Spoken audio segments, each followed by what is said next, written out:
Come on.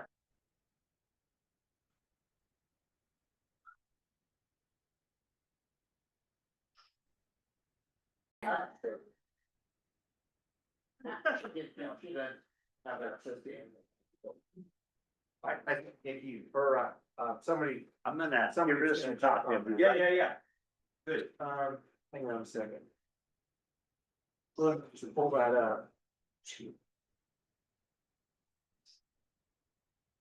So Kenny Kalchak was in. And we approved his. He's got pussy toe problems. Never even heard of that.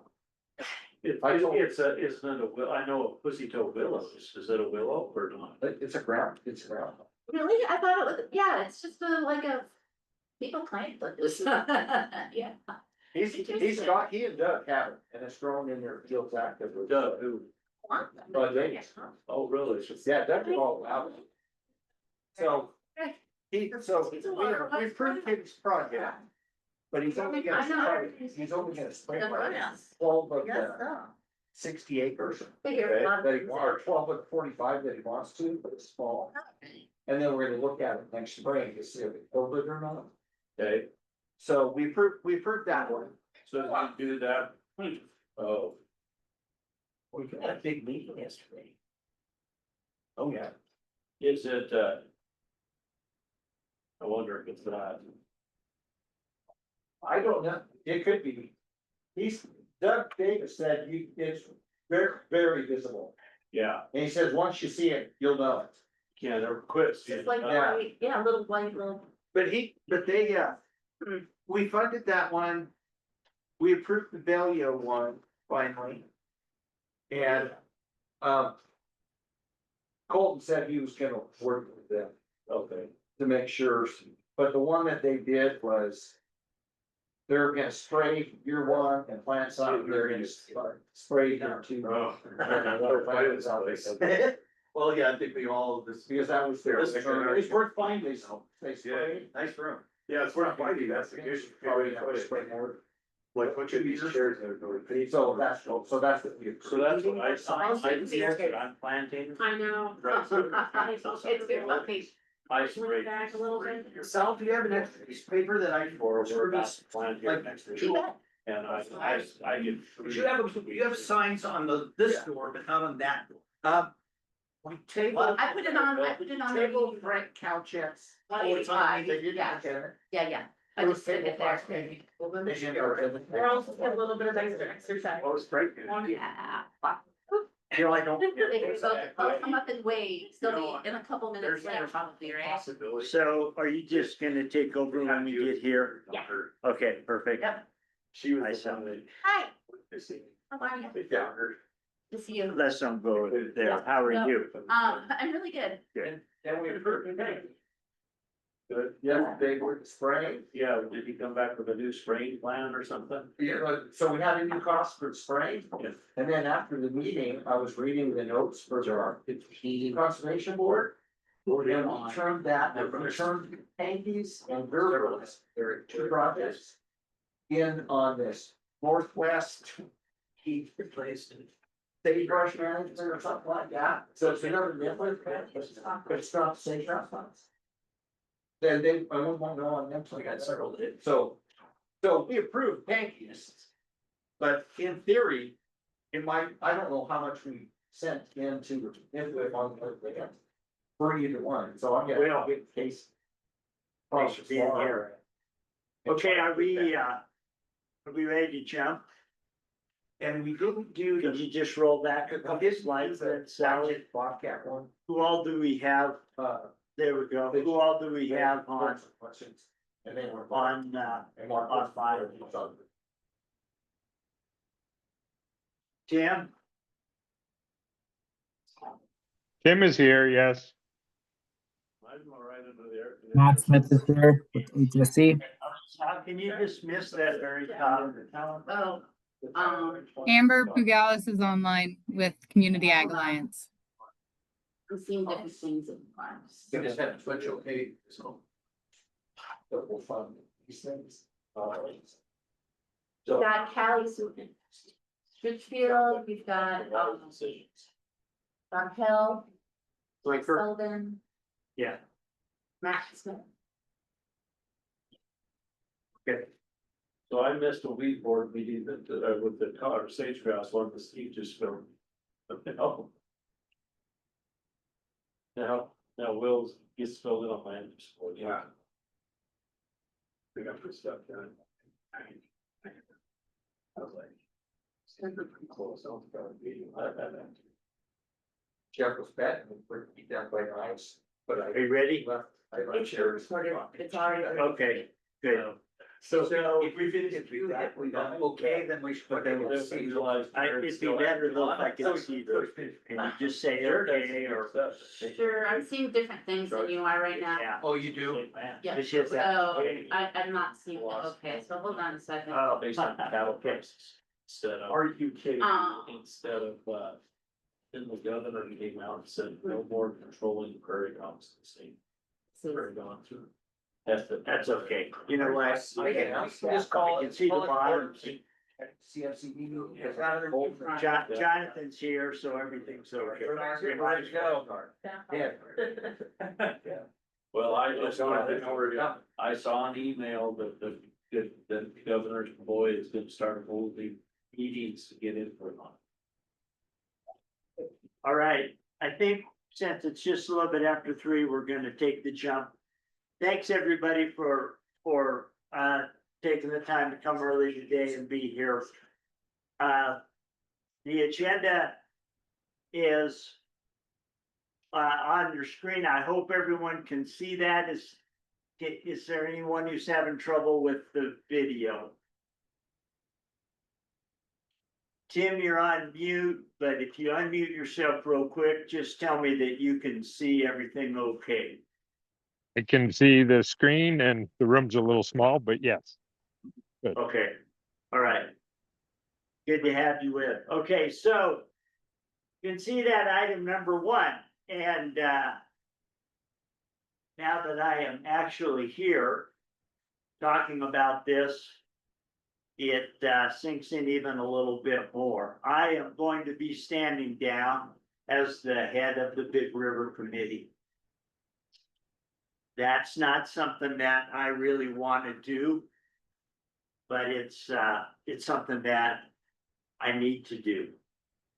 I think most of you know that we're coming up on, in October will be the 9th anniversary of my diagnosis.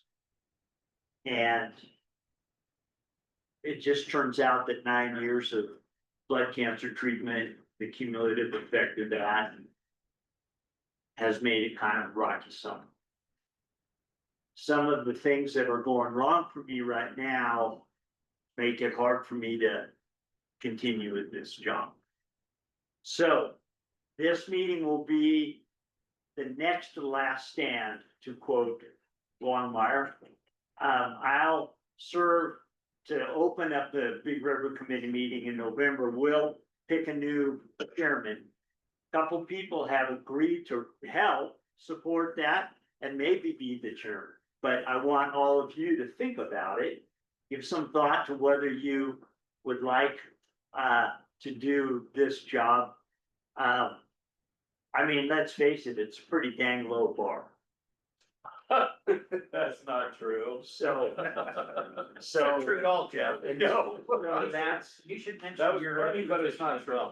Yeah, I will, since I'll be stepping down, I will also no longer be on the IBCC. And we'll definitely, that's a board, a roundtable wide election. So that will have to happen in November as well. And I'll be up for reelection then too. Ken will be up for reelection then too. So, just one last personal comment here. Worrying about me is strictly prohibited. My labs are good. In fact, I just got a message today from last month's labs, or they're good. It's a complicated story that would take a long time to tell, so I'm not gonna use up committee time for that. But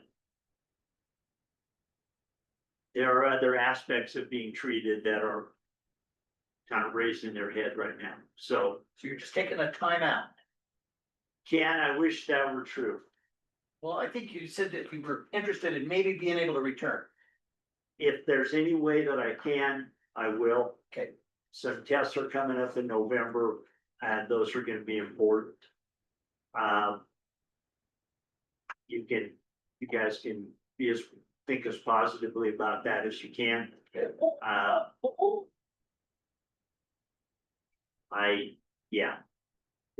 Those will be telling.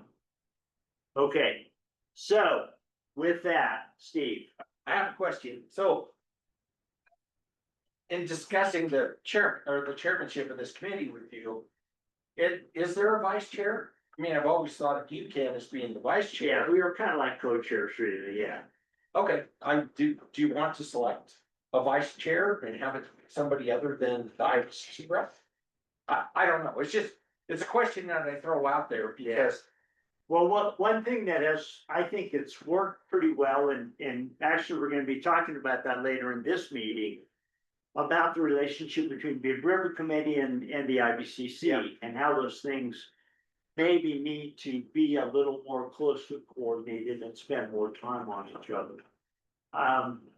And so, but I think there's enough to do for the Big River Chair that it isn't mandatory that be the IBCC. Correct. Representative. Okay, So if somebody was really interested in the policy part, the Big River policy part, but didn't think they could do the other thing, I think there's a model where that might work. So I wouldn't say if you don't want to be the IBCC rep, don't volunteer to be the chair of BRC, because that might not be right. There may be a model out there with, you know, and Ken's continued involvement I think will help that. continuity was. The continuity, yeah, I was looking for the word. Okay, yeah, there was a question I had, it's like, I've always thought Ken was the co-chair or the vice chair, but We never formally did anything. We just worked together on it. Vice, And the other thing that we've been talking about, if I can interject, is just that the IBCC content may play a much bigger role in the Big River Committee. They may be two halves of the discussion that we have, because the IBCC is becoming more involved and I'll elaborate here a little bit later, but. right, so we're gonna get to that, and I think that there's probably a solution in there. Somewhere. All right, so thank you. Last thing, I've enjoyed working with you people and the work that we've done together, and I think it's been important and it's been great, and you guys are great. And like I said, this is something that I wish I wasn't doing. It's something that I do wish I was, but it just has to be. So, all right, so with that, Rebecca, we're gonna spend a little time on the basin hydrology update. Well, I had a lot of bad news in July. And I was really hoping to come back with better news, but it's probably worse now. can it change the scale on the graphs? Yeah. Yeah, that'd be nice. I only have a few slides. I think we're all really aware of the dry conditions. I don't know about you guys, but in Wrightville, we didn't get rain from like May until the end of August, so I'm sure it was pretty similar up here. Just incredibly dry. I don't think there's any coincidence that we had, the fourth largest fire in the White River Basin the year that we had record low water levels. So our drought picture is looking pretty bad. I think this actually improved a little bit in the last month, thanks to some of those rains, but you can't really tell it improved because it's still, the West Slope is just incredibly red, and that extreme drought area, just one step away from exceptional drought. I think we were in exceptional drought until the recent. I think this is really tragically interesting. The White River actually had a couple periods in August where it hit minimum stream flow levels at like in the recorded history of 121 years. That black line on this graph is this year's water level or water discharge is what this is. And then you can see all those gray lines in the background are every year for the 121 year record. With that blue line kind of being like one of the higher ones, the brown line there being a lower one. And you can see that the like minimum, it's really hard to see, but basically like the minimum gray line on there was like, it was lower than that in like beginning of August. And kind of the end of August period in there until those rains came in. So yeah, pretty drastic news for the White River. I think one of the things that we talked about in the USGS meeting last week was the potential that maybe Lake Avery being drained could have had on that as well.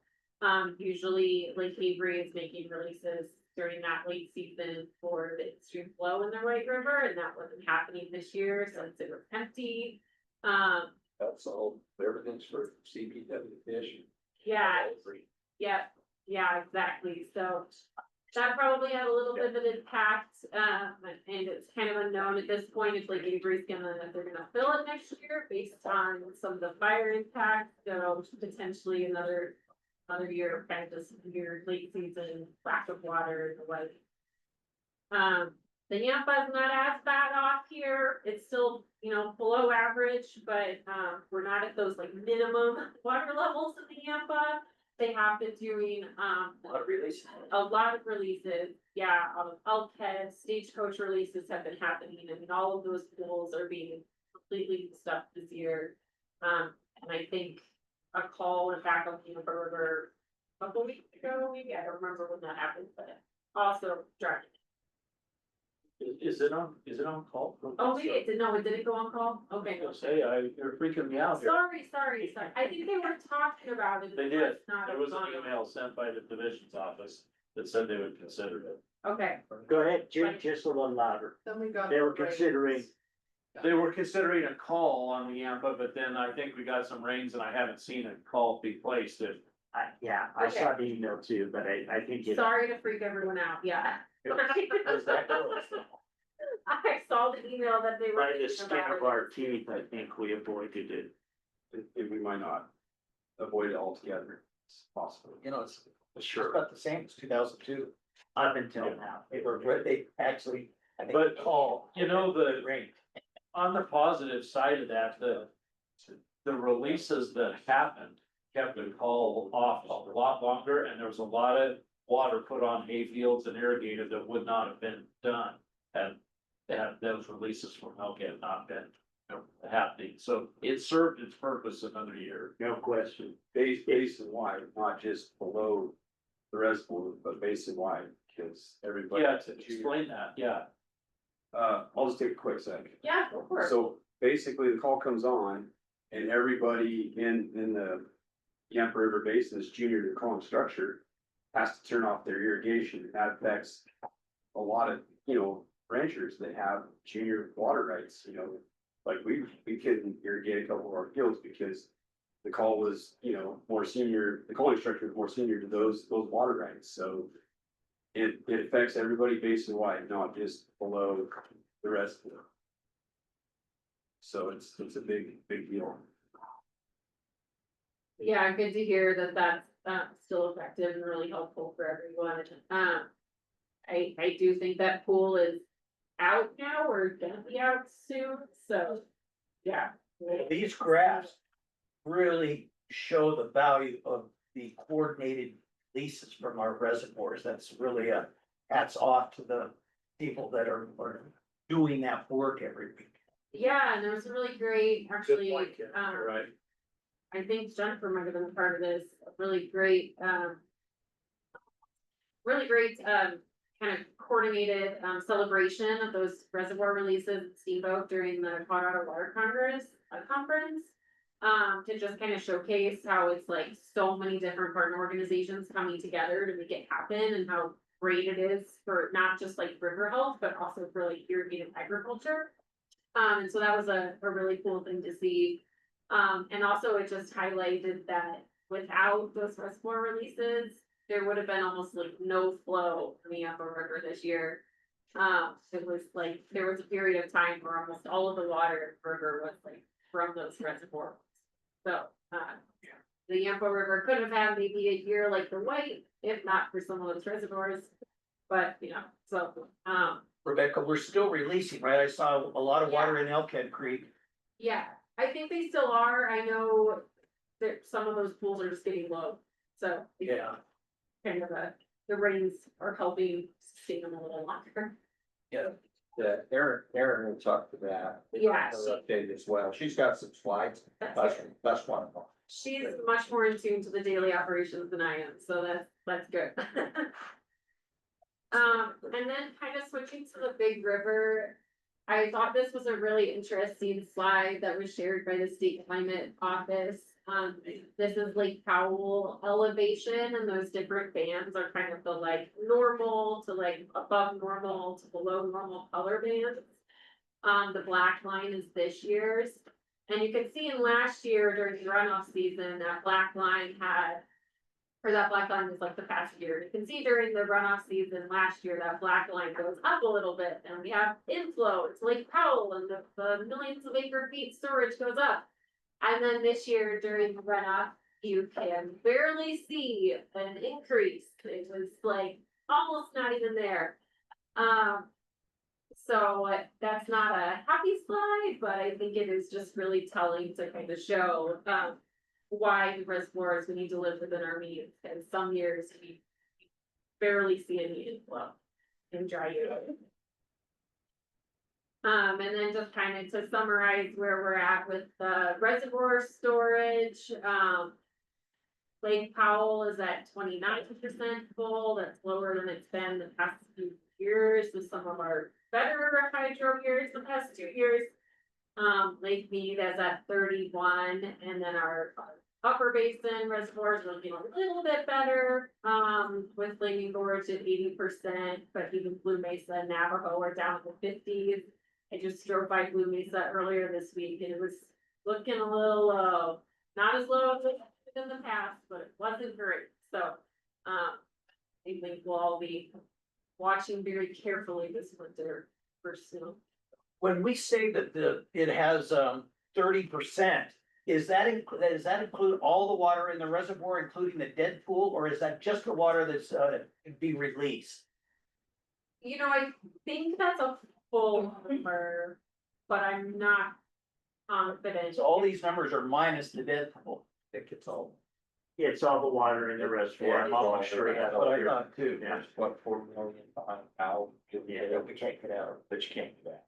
If, I don't know if Raquel is listening in, if Raquel, if you have more information, feel free to chime in. Oh, that would be even more grim to see how much Can water you is hear me? available. Yes, we can hear you. I am pretty sure, I can double check, but I'm pretty sure these percentages are for the whole storage. So it includes dead pool that is included in this. Because the elevation includes the dead pool. So I'm pretty sure, yeah. Thank you, I'd agree Bob. with that. This is Monger. I would agree with that too, Raquel. Never see grass, just no active down. And yet that's the only one that really matters. Yeah, I don't. Yeah, I think it would be a little bit harder to get it together though, because it's not. You have to have like an elevation for chassis per machine. It would vary how like the first line. Somebody was always okay. Anyway, yeah, that is our experience for that hydrology. Just wait for this one. So we're trying to figure out how to say okay, so we can see Raquel. Perfect. Aha! Kristen, put my Stephanie in there and help us. Okay, thank you. Good. Is this the time for me to introduce myself? Sorry, I missed that. No, we had a little, technology issue, Raquel, which is closely related to the karma associated with the former chairman. Because whenever I'm around this stuff, it doesn't like to work very well. So that's another benefit of me stepping down here just in a little bit. Okay, so Rebecca, is that Yeah, good for that's- you? That, I can't, I don't wanna share too much bad news, we're gonna leave it there. Okay. So we've got a couple of minutes before 3:30. We're gonna do something now that we don't normally do. It's of no actual value except for us to think. Let's spend the next 4 or 5 minutes speculating. We're in the midst of the 2026, post-2026 negotiations. We have another really bad water year. Does that make things better? Or does it make things worse for the negotiation? Speculate, fire away. Wildest opinion wins. Anyone? I think it makes the negotiation, it favors the upper basin states. I think if we're gonna move to a supply side system and get rid of the demand side, this is a perfect example of a supply that's highly variable and at times not dependable. So you should know that the basis for the negotiation, I think everybody does know that, is we sometimes call it the natural flow model, which means we're thinking about how much water's in the river, and we're leaving behind that old model of, well, how much is in Powell, how much is in Meade, how much does lower division need? How do we balance that with the water we have in the two reservoirs? That's the old way of thinking. The new way of thinking is how much do we really have? So Ken's, this year of short water definitely illustrates that idea, right? But does it make the lower basin dig in a little more around their unrealistic needs? That's my question. Steve? I think in terms of, it sets a very low floor. Negotiate to. From. Recall that. I worry about that too. That's my principal worry, is that there's a lot of emotion in this thing. And maybe it wouldn't have exactly been all above board to negotiate this deal in a plentiful water year when everyone was feeling good about themselves. But it might have made the negotiations easier. That's what I would argue. So I don't think it's great news that we're once again down in the dumps. Any other opinions? Anybody online want to comment on that? Tim, got an idea? Doug, anyone online? Okay, well, that's probably a good segue. Is this where we are? We were gonna do. Because I don't think Amy's gonna be joining now. Yeah, okay, good. Let's go to number 2. That should say number 2, shouldn't it? So we don't get lost. Okay. There's not a lot to report here. I don't think Amy's gonna be able to be with us, because if she was, she would be on right now. So there isn't a lot to say. There was a meeting in Las Vegas last week that was supposed to be a time when the federal authorities were going to sort of give a view of how they were looking at the NEPA process and the completely new idea of the natural flow proposal. Remember that, can you advance, Sally? Yeah, remember that that there were 5 alternatives released in the NEPA process, 4 and the no action alternative. Remember that? So this slides actually go back several months. I think maybe in the January meeting No, I was or gonna the say, March meeting. November is when I think things. Right, so basically. The idea that the feds had in the absence of the 7-state agreement. They put these alternatives together.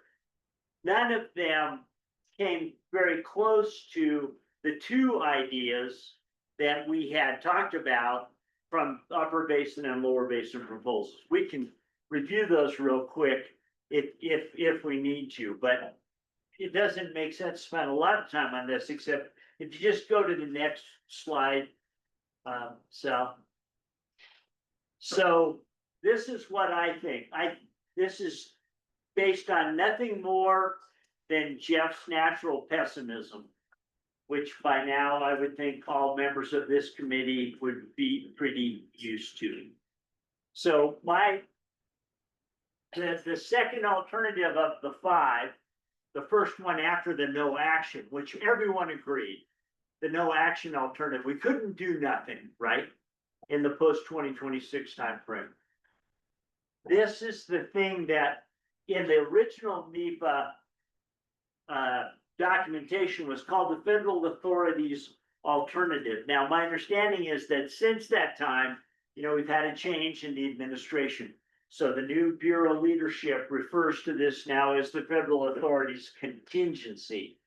And they have demonstrated, they've said that they're going to stick with it. And this was an idea from the previous administration. They say they're going to stick with it. This is just me talking now. No one from the DNR, no one from CWCB ever told me this. But my thinking is, if there's no 7-state agreement, this is what will happen. The Bureau said, we don't need any agreement from the 7 states. We don't need anybody to do anything. We have statutory authority to do this. And it's basically a release of 5 to 9.5 million acre feet per Powell with possible additions from the CRISPR reservoirs. You remember that we resisted that, right? We spent time dumping Flaming Gorge and Blue Mesa as an example. And the lower basin's proposal was to include all of the CRISP facilities. Look, Navajo, Lower Flaming Gorge, Blue Mesa, and a few smaller ones, the pond on Erica and Jeff's Ranch. They were going to total everything up. And based on all that water, they were bound and determined to get as much of that as they could. So this thing slides across that a little bit and says, well, we'll consider what else is in the CRISPR reservoirs, but we're limiting the flow. So it maps pretty closely to what Becky and Amy proposed. There's a few little details. Intentionally created surplus is one of those things that is kind of a shell game. It's where the contracting entity doesn't take water 1 year so they can take it in a later year. So it's not really saving water. It's not really conserving. It's just delaying the use of some water. So anything that was set aside for now was going to be honored, but they weren't going to allow that anymore. And then of course the tribes, and we've talked a lot about how we needed to account for the tribes.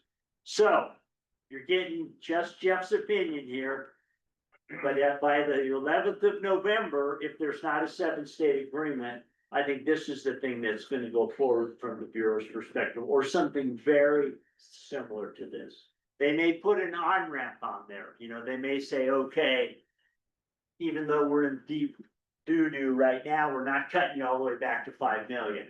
We're going to phase that in over 3 seasons or something. Start at 7 and go to 6 and go. They may do something like that. that's just, again, you're getting just speculation. That's all. But I do not see a 7-state agreement by the 11th of November. That's just me looking at this. Sorry. What do you guys see for the, coming from the new leadership at REC? You know, basically. That could have an impact. Yeah, ask it again, Steve.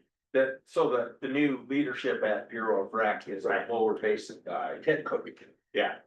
Did you see that have any effect on? What I have heard from the people I know is that that guy has been pretty stand up. So there hasn't been That's right. there hasn't been a big sea change. Yeah. At the Bureau, and they have in fact come right out and said that they agree that they don't need anything. That nothing needs to happen for them to do this, and I think they support it if the 7-state agreement does it. Well, the key thing is that he runs the Central Arizona project. Nobody is more directly affected by this Yeah. negotiation That, you know, than him, because they have to subordinate to California. So he is keenly aware of what's going on here. Okay, I think that's as much as we probably said more than we should about this. You know, there's that old Chinese proverb that says, never tell all that you know, because you might tell more than you know. And we're right on the boundary of telling more than we know. But, that's funny. so what's the bet date? yeah, On the day they send it to Trump and he'll just decide. yeah, that's just what we need. Probably May. Okay, so with that, But let me add a caveat here that's important to know, and as IBCC reps, and there's about 24 of us, I think, something like that. There's nobody that is more diligent and stays right on task with this than Jeff has been. I mean, maybe I could argue that Andy Mueller, but Andy doesn't come to a lot of the IBCC meetings. But Jeff is the one who consistently keeps this on the IBCC radar screen. Just kudos. okay, it's not an issue. It's the issue. Okay, all right, so I think the next thing is Raquel Flinker's introduction. Am I wrong, Sal? That we can skip that. Those are just some reminders of what. Yeah, there's the deadline is the 11th of November, but obviously the old thing expires in August of 2026. Okay, so Raquel, you are back.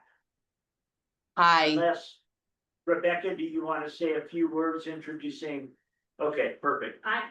Well, I guess I'll just say, I think a lot of you guys knew Dave Cancer, the River District, who retired earlier this year. He left to create a vacancy, and Raquel was promoted, and really exciting. So I'll let her introduce herself and say her new title and everything. But you're always, of course, welcome to contact Raquel with questions as well. Go ahead, Raquel. Thank you, Rebecca. Well, thank you for having me virtually. So as Rebecca mentioned, DK retired earlier this year, and I officially now have his old position with some changes to title. So I'm now the Director of Interstate and Regional Water Resources, which is very exciting and a lot of work for sure, especially with the current state of affairs. And I've been at the River District for around a little over 4.5 years. But before this role, I was mostly focused in the Gunnison Basin. So a similar role to what Rebecca has in the Yampawet Green, but in the Gunnison. So we've worked on replacing that, and it's exciting. And as Rebecca said, please feel free to reach out. I do want to say that, you know, we at the River District, I know there was a shout out to Andy Mueller, and Andy and Peter and I and Amy Moyer as well. We have conversations around Big River issues somewhat frequently. I'm the technical person, like focused on that, but it involves a lot of different right, areas, policy, legal stuff and whatnot. But we're tracking it and we're, well, our objective is to make sure that West Slope interests are kept in mind throughout these whole negotiations. I would just, say, I would be a little bit at least cautious around, the assuming that what was presented in January is gonna be what is gonna maybe be done. I think there's a lot of uncertainty around there still. And also, even if it is what does move forward by the federal government, if there is no 7-state agreement, I think we can't have it all ways, which is if you reduce releases out of Powell, you are going to protect infrastructure, which is needed. You're going to drop the 10-year running average below 82.5 and below 75, right? So like if we have releases close to 5 million acre feet, you're definitely going to do that. And I was just running these numbers earlier today. The record of decision for the supplemental EIS for the interim, so the 25, 26 years, does say that if the 24-month study shows in the next 12 months Powell elevation dropping below 3,500, that releases out of Powell can be dropped. The limit is 6 million acre feet, but it can drop and get to 6 million acre feet. Right now, releases are set to 7.48 for 2026. I think very likely the next 24-month study will show in the next 12 months, Powell potentially dropping below 3,500. And if then the releases in 26 drop from 7.48,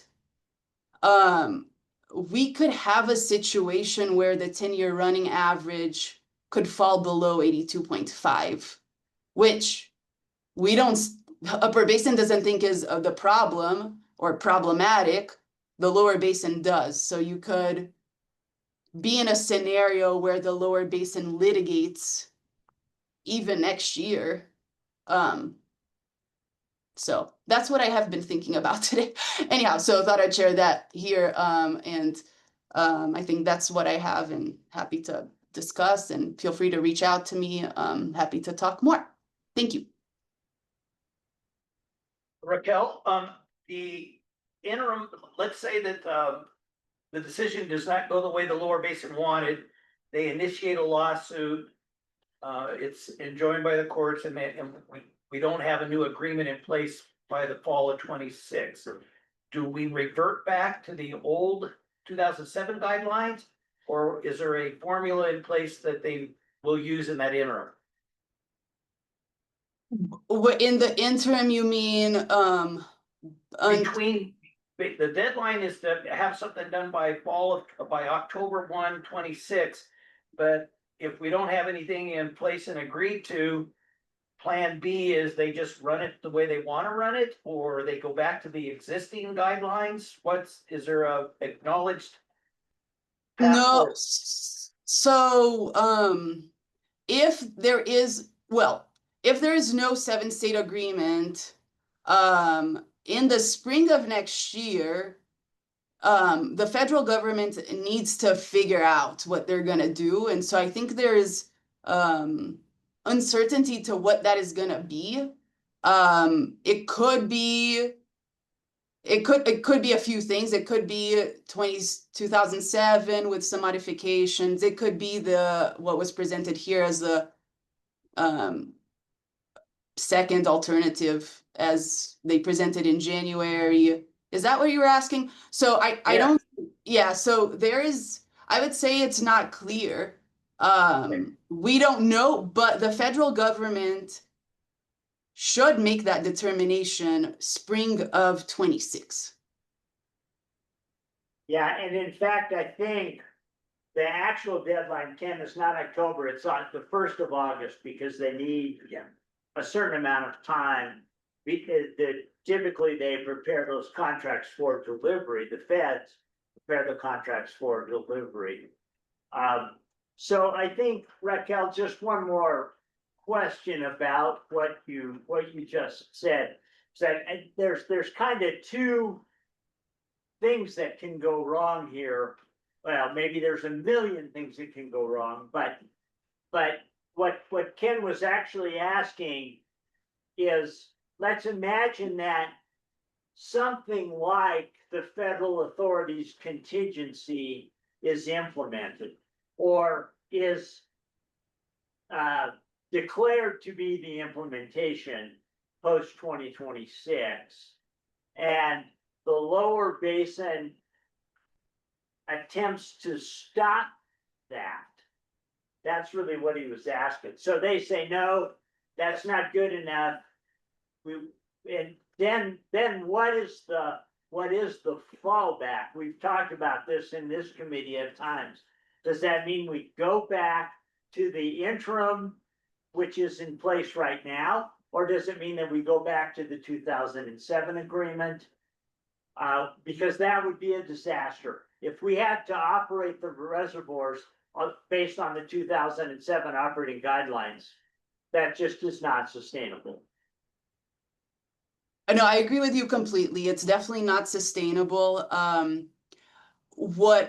This is how I see it. If the post 2026 guidelines are determined by the federal government, they have said that the 7 states by November 11th need to send out some good communication, I guess, or what they have a word for it, like some they have to express certainty that they can get to a 7-state compromise by November 11th. And then they have to give details about that 7-state compromise agreement by February 14th.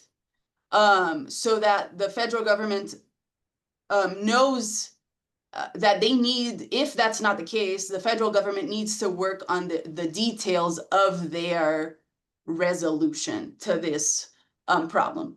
And so they need to, in the spring of 26, if the 7 states don't agree, put out what that is going to be. And if the lower basin doesn't like it, I think, I'm not sure, but I think the only option for them to block it is to start some litigation, right? I think. And so I don't know, the timeline around that is, I think, what maybe you're asking about. I don't know, depending how it goes, what the federal government would do. I think they would go with their whatever alternative until litigation is figured out. But yeah, It's hard to know. hard to know. Well, there's no certainty. All right, That's well, we probably ought to call it for this topic unless there are any more. Doug, did you wanna, go ahead, Doug has his hand up, Doug Munger. Yeah, so just quickly here. So we've been talking about this at the River District meetings, and I personally, I would just want to send my accolades out to Becky and Amy. They've been done a women's job of taking care of Colorado. So I just can't say enough about, we went on a trip down there to Southern California and the rest, and and I voiced my concerns there. You can't get you can't get milk out of a turnip, so anyhow, so I do think there was a question about what happens when the 2026 guidelines go away. So that's totally in my understanding, what we've talked about at the River District meetings, that's totally in the understanding of the Bureau of Reclamation, and they can make their own new rules or they can revert back. I don't think the 2026 rules are going to be further implemented, they're gonna go back to some more of the original ones, so. But, you know, the bottom line is I still don't think that they have an ability, even through the meeting that was held in Steamboat, where the new the state engineer was talking about how we're gonna guarantee that we have water running down to the lower valley and the lower valleys. I still don't know how, when we don't have the water here, how they can jerk our senior water rights are as senior as Los Angeles is. So anyhow, yeah. So anyhow, I just want to say this is a train wreck. I think I think it's heading to litigation for sure myself. I don't see how the lower states still think that we need to be contributing, and we're already contributing with lower flows, and we're already getting half the water we're supposed to be getting. And so when the water inflows, and we were originally at 15 million and now we're at 5 million on the inflows, those kind of numbers, that's a bad deal. So anyhow, enough said. Thank you. All right, Doug, thanks. All right, so, with that, Sal, you wanna work, I think the next thing is this, and I'm very happy to hand the con over to Ken to take us through the IBCC update. Remember now that we want to think long and hard about how much work has to be done and how we're going to accomplish that. So with that, I'm gonna let Ken take it. Okay, I'll try to do a real short recap. Just in the last couple of years, the IVCC has gone through a pretty significant transition from barely meeting 2 or 3 times a year for a couple hours for a lecture to all-day meetings. And we now have a subcommittee structure that meets monthly to continue the work from the meetings with staff in that interim period, so that we will continue to make progress. The primary thing we're working on are is this no and low regrets. I know it's not a very catchy title, but it is the wording that was used back in 2013 document, the 80-page document that was the foundation of our first water plan for the state.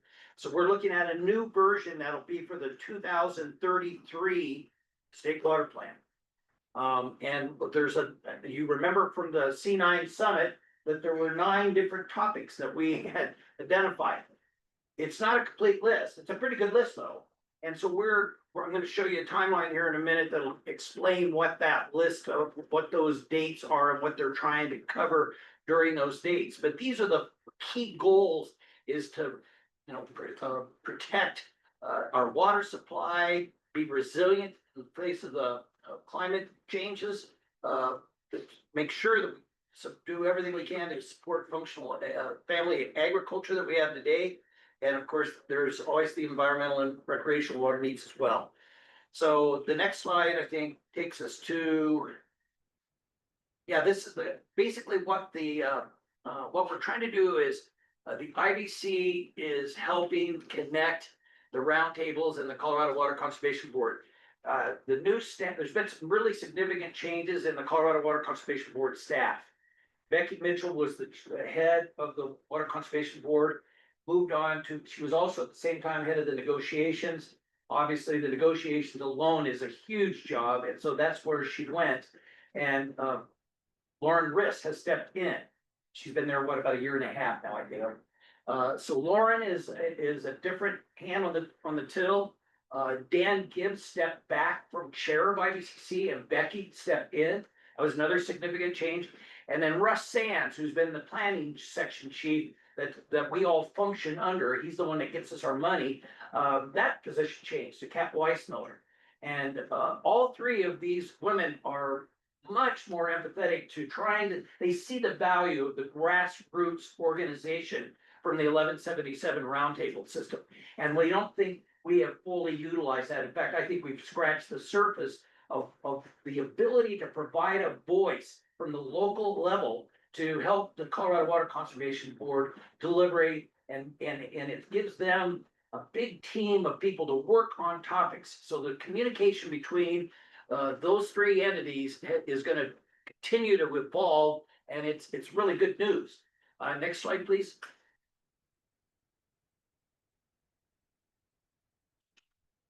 Here's just some additional updates here. We're running a little short on time, so I'm not gonna spend more than just a minute on this. Just, these are our, the roles in this process of the no and low regrets. I still think we should have a competition at the C9 to see who can come up with a better name than no and low regrets. But we'll see whether that comes to fruition. So here's the responsibilities that each of us has. This is actually a much bigger document. Jeff synthesized this down just in the interest of time. Next slide, please. And this is that timeline, which you can't see. I don't know if you can make this any bigger at all, but basically, these are the three meetings that we have. Yeah, right. It goes off the screen. Yeah, okay, well, then just leave it like that. So you can see that this is going through this last summer all the way through to February of 29. And here are our topics that we had identified. And what we'll be doing is coming back to you during these interim periods as IVCC representatives to discuss what we're thinking about, want to hear your ideas.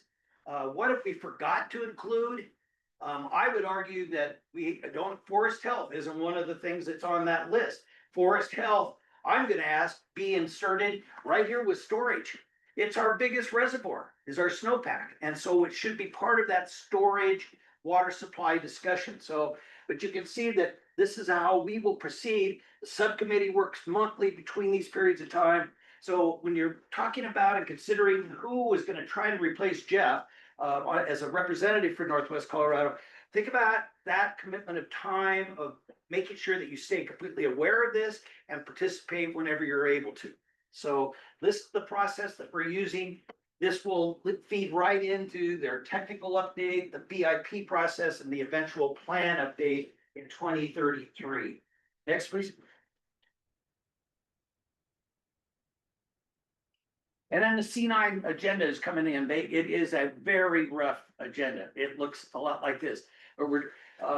I believe we're gonna have a surprise guest there to kind of be the keynote speaker. We'll talk about. It's not Muhammad Ali. Is that Muhammad Ali? Remember when he lit that torch at the Olympics? That was a surprise. That was a surprise. As you guys can empathize, this number 2 is a really big challenge. How do we come into a room? The IVCC reps are not all real gregarious, although the new representatives are more of that model of somebody who's interactive and has better communication skills. But how to have these conversations with a big group? So they're going to have a session on how to make sure that we both can carry out those exercises as well as participate, be effective. We have these peer-to-peer basin roundtable exchanges where we'll have people from all the different basins, and we have the breakout groups are going to talk about prioritizing and advancing different projects, our marketing and leveraging public education participation and outreach. PEPO, I've been arguing for this for 2 years now. Our best management practices, what can we learn from each other to be better roundtables? We're all a little bit different. Here's a real important one.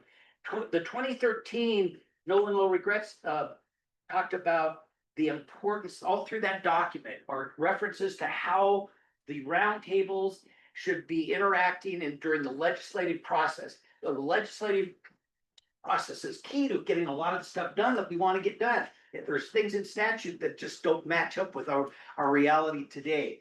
So the last 5 years has been kind of a prohibition on that. We've been literally told you will not do that. So that's a discussion that seems to be evolving. Like I said, things are changing.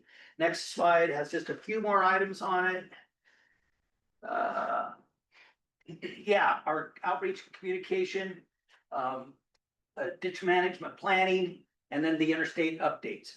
And then they'll have a nice happy hour and dinner And then there's the next day, I don't think you put that in there, but there's an IBCC meeting, a PEPO meeting. There'll be some subcommittee meetings of people that are already there. There's also, what is the state meeting that's going on the 29th? I can't remember. There's another meeting that conflicts. It's, no, it's not crew. What is it? There's another big meeting that I would have just had to move it a date. I think I left that off, I'm sorry. No, that's okay. It's anyway, that's what's going on with IBCC. Okay. So we don't, do we know how many people from Yampa White are signed up for C9? Nobody at this point. Nobody. So we Just to open Sally, it. Sally just sent it yesterday, and they opened it like the day before. Yeah, but I registered today, but I think last year we had like 5 positions that we, Yeah. or 5 slots, or, you know, money, or. the Are they doing the registration same is free. 10 for free?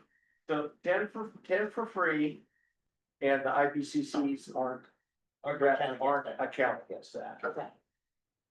So, it's 12. give it some thought. The meeting in not Durango, like Crescent View was, really, really worthwhile. So give it some thought, It's in Lakewood this time. and, Lakewood is less worthwhile. So at the start, Unlimited field trips, won't it? yeah, Yeah. but, you know, come on, you can't have everything. They're alternating east Lakewood, and sorry. west. Oh, You're from Lakewood, that's correct.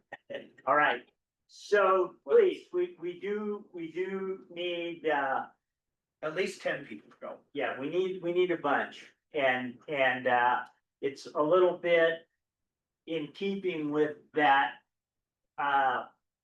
momentum that the Yampa White has been very active and at the state level, and so let's support that. Let's try to be there. Okay, I think with that, just close and say, please give some thought to the chairmanship, and if you're interested at all, then Ken and I would appreciate a text or an email, and we'll give that a roll around, and then We'd both be happy to answer any questions, Yeah. help you understand a little bit more about the position. Do you have to be a roundtable representative to be on IBCC, or is it? No.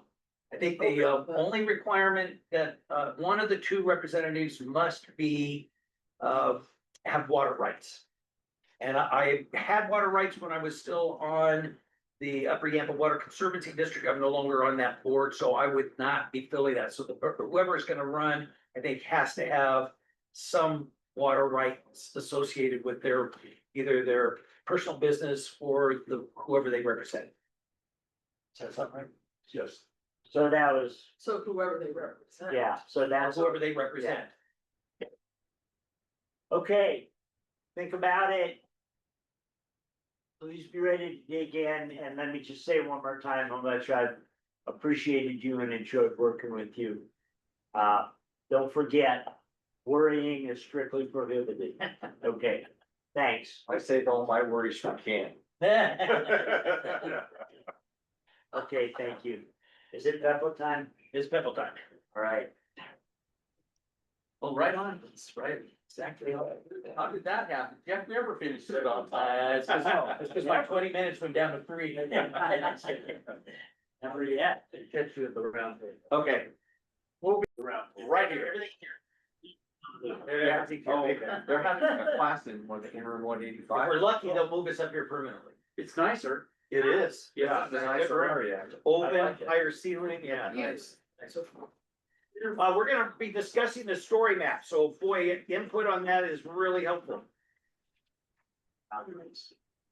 Yeah. Sure. Yeah, you're, I think go anywhere. All right, when you're ready to switch over to that meeting, let me know.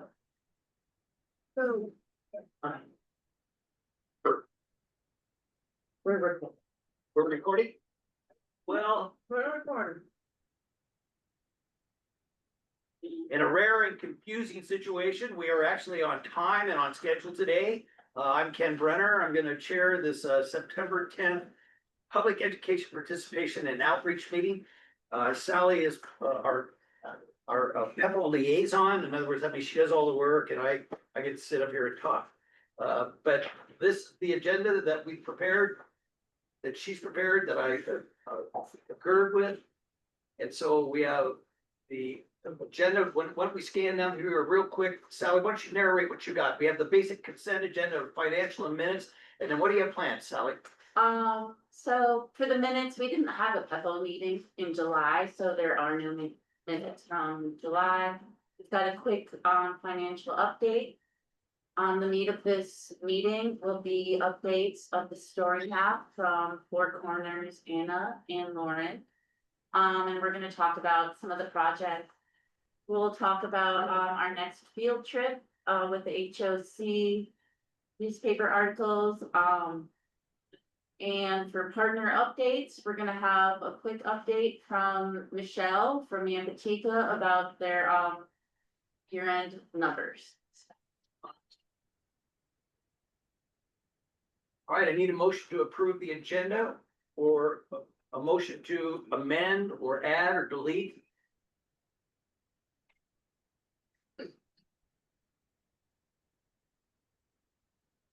I'm thinking. So we're gonna talk about the story map and we're gonna talk about the stuff that you sent Ken and I 2 weeks ago or 10 days ago for comment. Yes, Anna will go through that. Yep, about the different projects to highlight. Yes, Yes. yep, that will be specific. Okay. Maybe instead of consenting, Sally, can you just walk us through the financials, exactly where we're at real quick? Absolutely. Okay, well, let's get a motion to approve the agenda first. So moved. Second, Hinkmeyer, and a second from Tim. Tim Sullivan. From Tim. Okay. Any other discussion? All in favor, say aye. Aye. Aye. Is anyone opposed? Sorry. All right, great. Right, the financials, we don't have minutes, so here's a quick summary on our financials. Sally, how are we doing?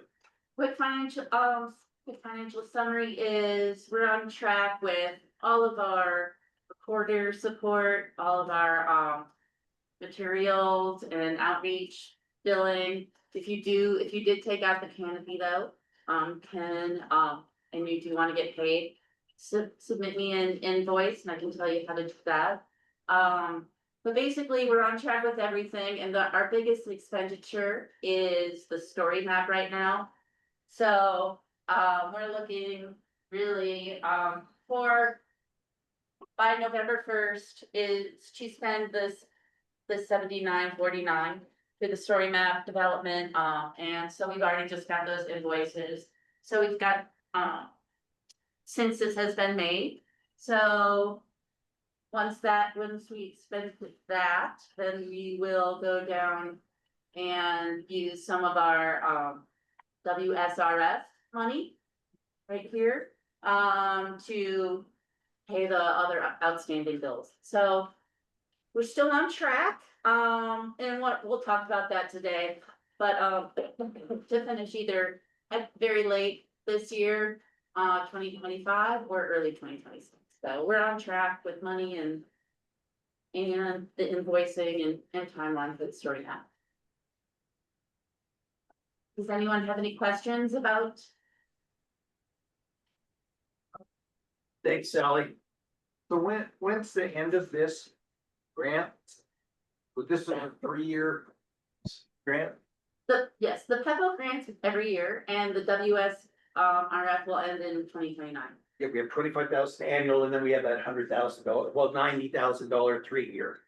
Yeah, so 2029. Yes, I believe so, is what it was extended to at this point. Okay, we didn't spend all of the last one until well into this year, the first year. Yep. Okay, gotcha. So we literally got 7 years out of the 2 grants. Yeah, yep. Any other questions? Motion to approve the financials as reported. So moved. Got the Hinkmeyer.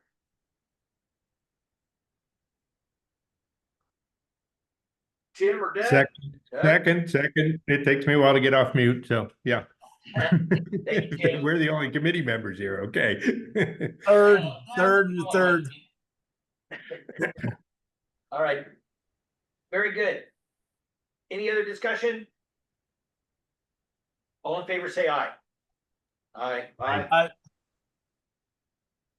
Any opposed? Okay. We have approved financials. How would you like to handle the story map?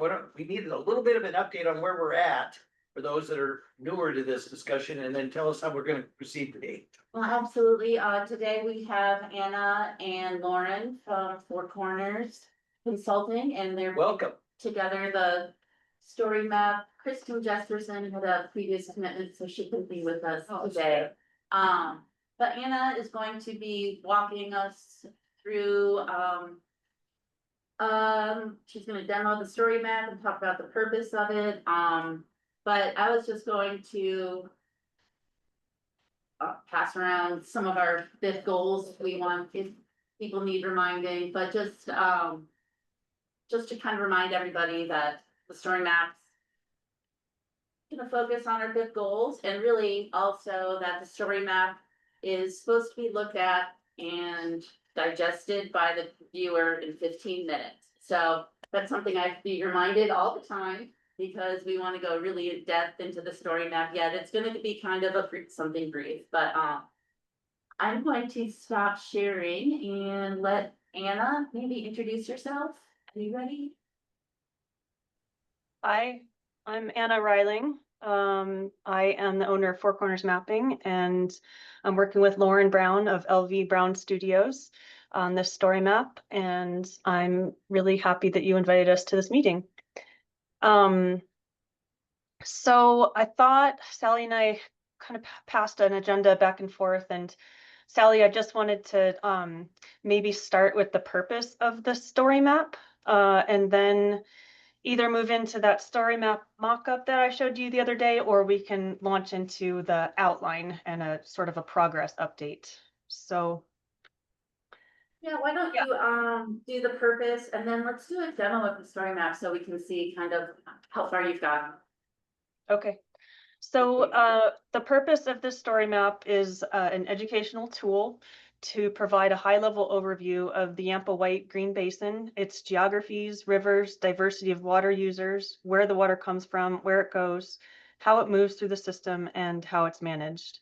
And that's our concise our concise elevator pitch for the story map, based on a lot of review that we've done of the resources that you all have shared with us and the conversations that we've had with many of you, including Sally and Kristen.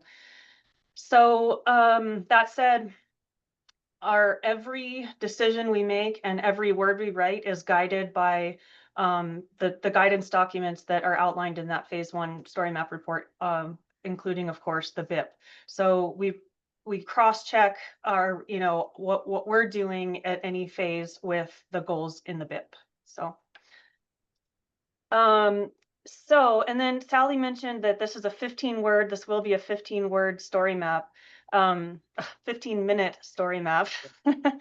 And so we have a voluminous amount of information. We have a 80-page document of notes that we have taken from all the resources that we have collected throughout this this research and development phase. So, our goal here is to winnow down all of that information into something that's attractive and something that's informative and engaging, and that someone could get through in 15 minutes. So that said, 15 minutes reading, for 15 minutes, you'll cover about 5,000 words. So right in there is our goal. And with that in mind, we thought that a good test would be to create the first intro section of the story map in the story map platform. So that's what I want to share with you right now. And that is about 350 words. Okay, what am I sharing? This one.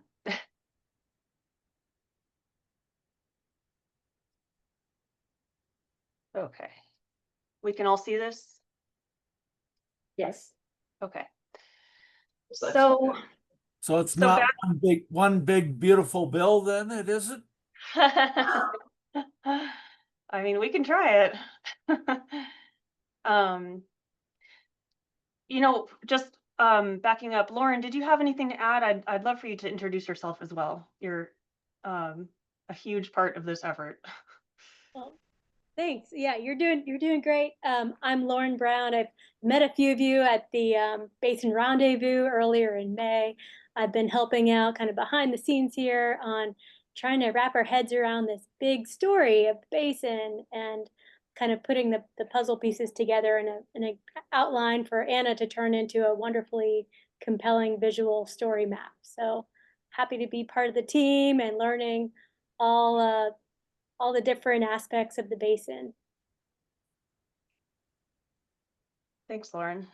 So this story map uses a theme that I developed, and I've shared this theme with Kristen and Sally previously. And the theme it's based on the Yampa White Green Basin Roundtable logo. So same fonts and same colors as the website, so that there's some cohesion there and recognition when someone goes from here to your website, there's recognition and crossover. So our big catchy title, TBD, subtitle, TBD, we'll get there. And then it's organized into chapters, and these are not fleshed out. I've only done this intro section, like I said, to get a feel for for flow and length of time it takes for someone to get through this. So it starts out at this point with this fun 3D zoomy kind of map that zooms in and focuses on the basin. And then when we talk about headwaters, it sort of comes over to the east side of the basin.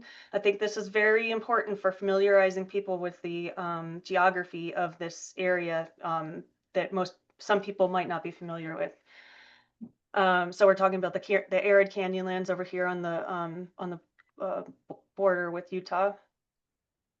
And then this fun snow layer that comes in when we talk about, whoop, oh, I'm asking too much of it.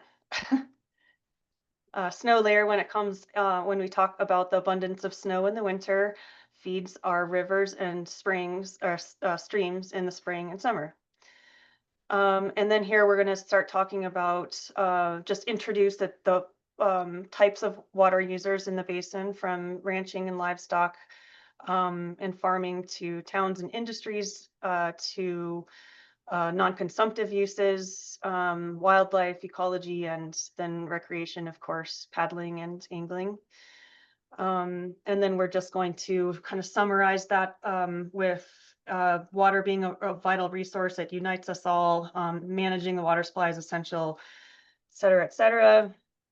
And then we're right here in the intro, we're going to talk about the Yampa White Green Basin Roundtable, because this is your story map. And we want this to be right out there in front of people. And then a very brief intro to what is the roundtable, because I think a lot of people don't know, or maybe aren't clear, or don't know that there's 9 in the state. And then, we did insert that it's a volunteer members and who they represent in the basin. And then wrapping up the Anna? intro. Yes. Good. Okay, we'll finish your presentation and then we can offer some ideas. Sure. This is just a mock-up of the story map too. This is not the outline, but I do want to share the outline with you as well, which is another story map, because I like story maps. So, and then just wrapping up the intro with here's why you should care about water in your area. Here's what is being done, or read on to see what is being done, who is managing water, how the roundtable is involved in the management of water in the basin. And then we'll move on to the other sections. And this is part of the theme. It's actually a hydrograph. It's the average peak stream flow of the Yampa that I made into a little graphic for the separator for each section. So that's the mock-up. We hope that it's not going to take someone longer than a minute to go through that. And then move on to the next sections.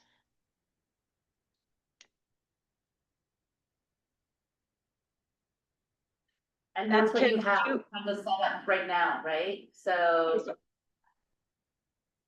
Sorry, what'd you Just say, this- Sal? just this, one tab, what is the amber white green? And the others haven't been populated yet, so this is No, just to so kind of show what it looks if like, you- yeah. If you click on those, it'll take you to the headings Okay. of each one.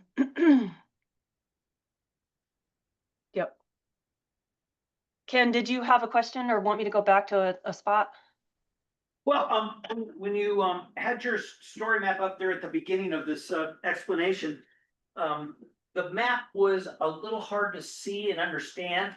And so what I wanted to suggest is that maybe there be maybe a couple of different overlays. And maybe you have this plan for somewhere else in the story map presentation. But we already have a really good map that we presented, that we prepared, and we've actually turned them into placemats. But it would be an overlay that you could put on here that would, so the rivers would jump out at you, the towns would jump out at you. It would give you a pretty keen sense of where you are, because when I look at this, and I'm kind of a map nerd, I'm struggling to see where things are, other than I know it's Northwest Colorado. So maybe that one overlay that really is just kind of the roads, cities, rivers with some names, just to talk about, to orient us before you get back to more of this style of map with the little dialogue boxes that come up. Sure, that makes sense. You know, the map he's referring to is on the homepage of the website.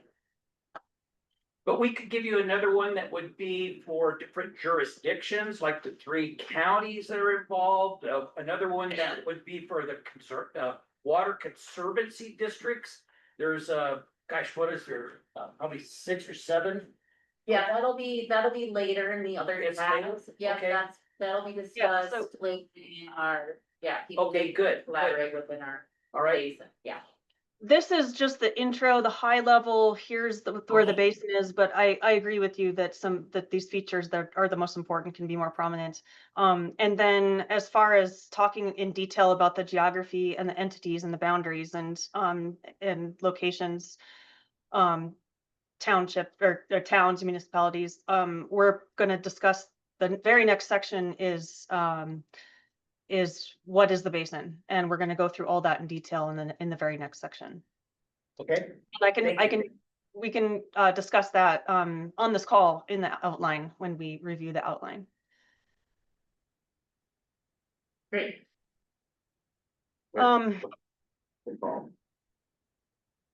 So any other input or questions? You said you're gonna discuss it on the call. When's the call?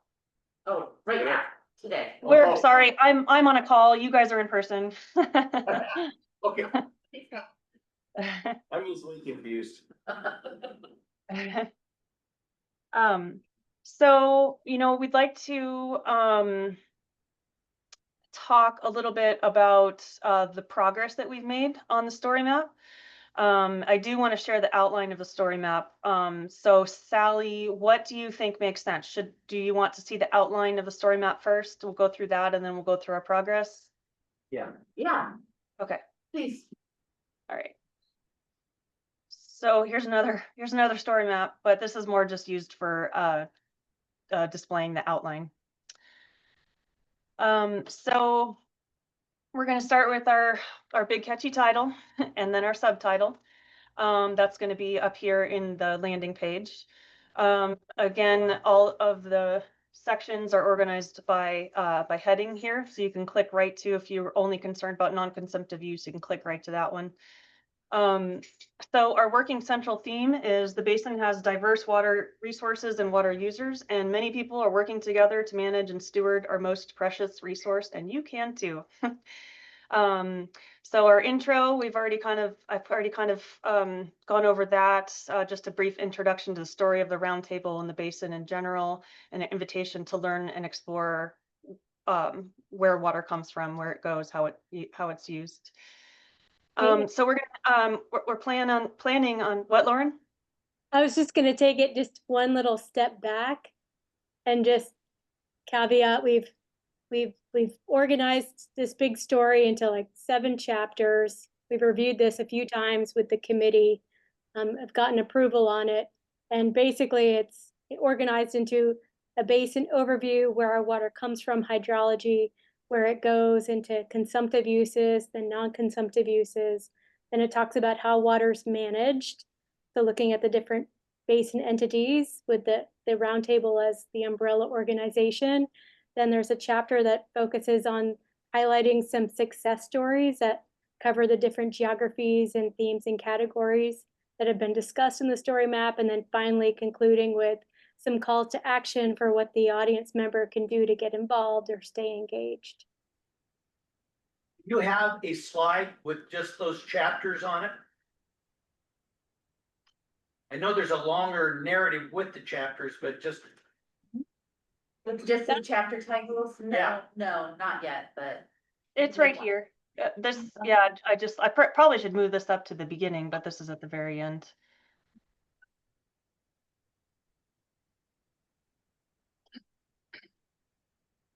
Yeah, and so that the chapters here that we've put together, this is the outline of kind of the loose outline that's been reviewed by folks. And Anna, you can go through those if you'd like. So the where our water comes from, that's the one that explains the basic, you know, how the state engineer's office oversees all administration of water rights. Here's where water rights are owned and used by different entities, and just sort of explains the legal background for how you get water. We'll go into the breakout of how the sections are outlined in our next document. But yes, some of those are included in chapter 2. Yeah. So we plan on employing some repeating story map elements again for the cohesion and drawing a reader in. So obviously we're going to be using media such as images, video, and audio, data visualizations, infographics, graphs, charts where we can, maps, of course, and then we plan on adding some water voices, quotes from basin residents. We'll talk about challenges, just incorporate that into each section, and then what we're doing with the roundtable in particular is dealing with their partners to combat those challenges. So our first chapter after the intro is the theme is the abundance of water, the diversity of landscapes, users and interests. It introduces the basin, orients the viewer to the geography and where they're located within the basin, provides a windshield tour of the basin's diverse landscape and water resources and users. It defines what makes the basin unique in the state. It draws them into the subject matter with the theme of our shared water, and that's using compelling imagery and perhaps interactive tools, and of course the narratives that will be on each slide. So this section will set the reader up for what they're about to learn in the story map, where the water comes from, where it goes, and how it's managed, and how people are working together on real projects and initiatives, and what they can do to get involved and engaged. That's a big ask, but throughout the story map, we'll get there. And then the transition is, in order to steward our most valuable resource, we need to understand where our water comes from, where it goes, and how it's managed. And then we'll move into chapter 2, where water comes from. The theme is our largest water supply reservoir is snowpack, and our water supply infrastructure is largely a surface water system. It'll cover, excuse me? Oh, keep going. Okay. There's just someone talking. It'll cover the unique hydrology of the basin, and it'll connect with the winter ski culture, and between winter snowstorms, awesome powder leading to snow melt and runoff, how water moves through the system, basically following the journey of a snowflake, how water moves into the soil, into streams and rivers, stored in reservoirs for water supply, diversions and return flows. It'll discuss briefly how water supply is measured and monitored and the challenges to living with the natural hydrography, climate change, and managing water supply. And then our transition here is for how water is used. We're going to start with consumptive use for ag, industry, and municipalities. And then we'd move on to this section. The theme is water is used for consumption, from irrigating ranches to powering our communities to filling our drinking glasses. Snow melt water provides the lifeblood of farms, communities, and industries. The basin is largely, again, a surface water supply system, meaning that supply flows are largely stored, diverted, or pumped from the watershed surface waters and then return flow. Unlike other basins in the regions where water is pumped largely from groundwater. So we're going to want to identify the water users that fall under this umbrella in the various sectors, including ag, industry, and municipalities. And we can go into this. Did you consider doing a separate chapter for all 5 basic water uses? So there would be one for agriculture, one for municipal, one for industrial, one for recreation, and one for the environmental water uses. Because they're all 5 kind of equal footing, and it might be better to have, I know one, they're non-consumptive versus consumptive, but I just was wondering if you had considered that. I think we considered it, but breaking it onto these headings seemed to make sense to us after reviewing the phase 1 story map report, how that was structured. And then we thought that it might be useful for someone to be able to go right to their area of interest and the subject that they might be most interested in. Well, I can tell you that there's so much content in municipal and agriculture that those 2 alone are pretty beefy content. Again, it comes down to that 15 minutes, and I always have to come back to it.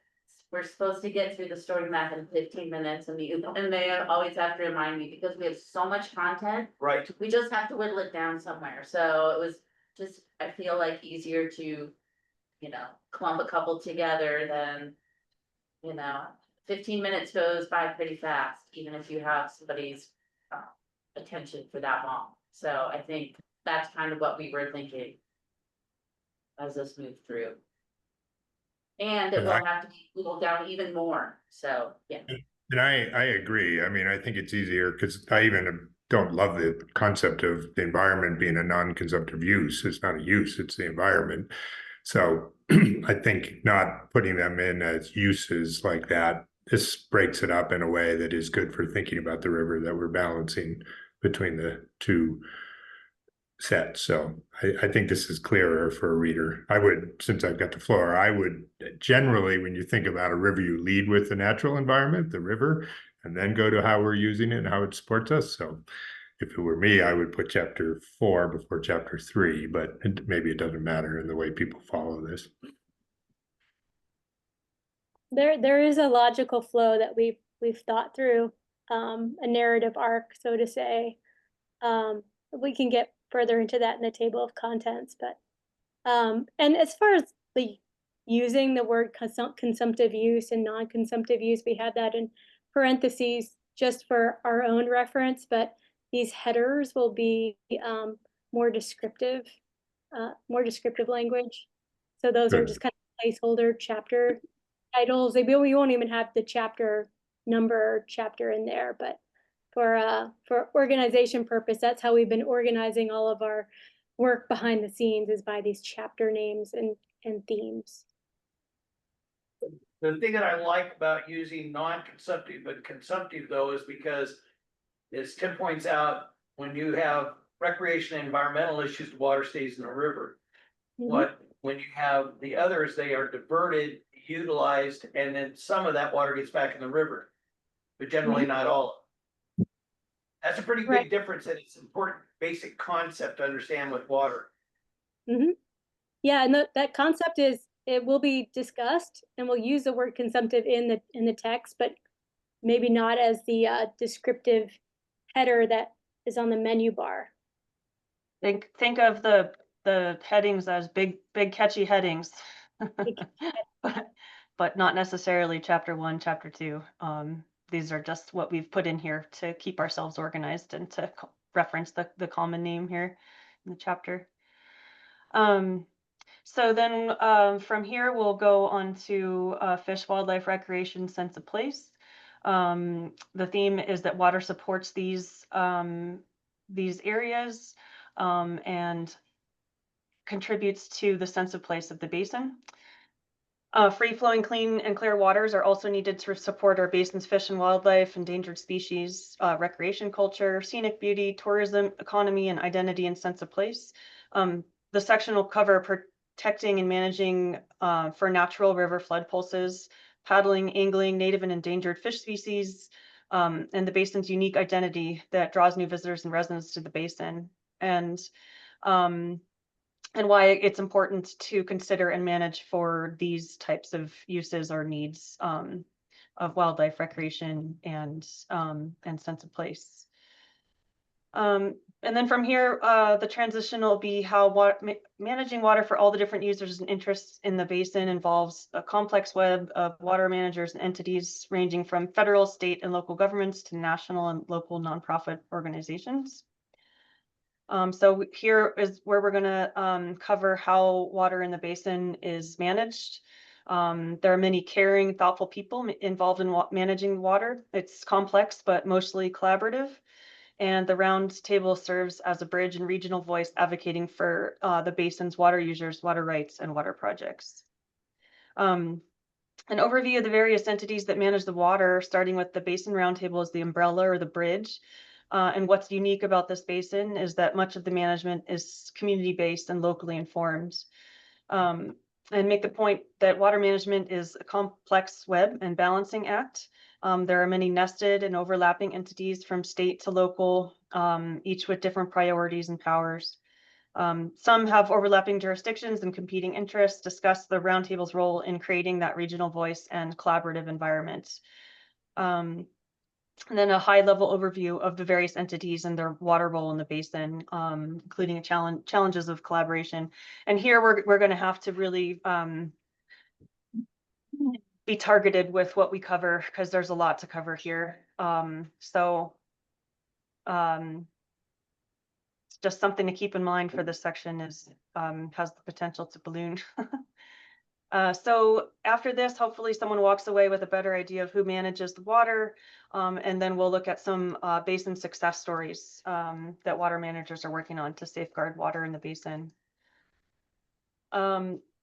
So there are many projects and initiatives underway to protect water, and collaboration is key to successful water stewardship, and the roundtable projects are making a difference. That's what we want someone to walk away with in this section.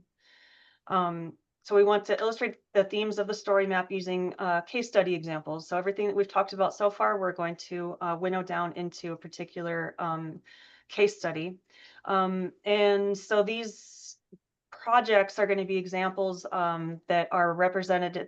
They represent geographical distribution, different types of water resources and management, different sectors, issues, water users, and highlighting that sense of collaboration between the roundtable and its partners. So this was the list that we sent out with that survey, and we can talk about this in a little bit. This was an agenda item that we wanted to talk about.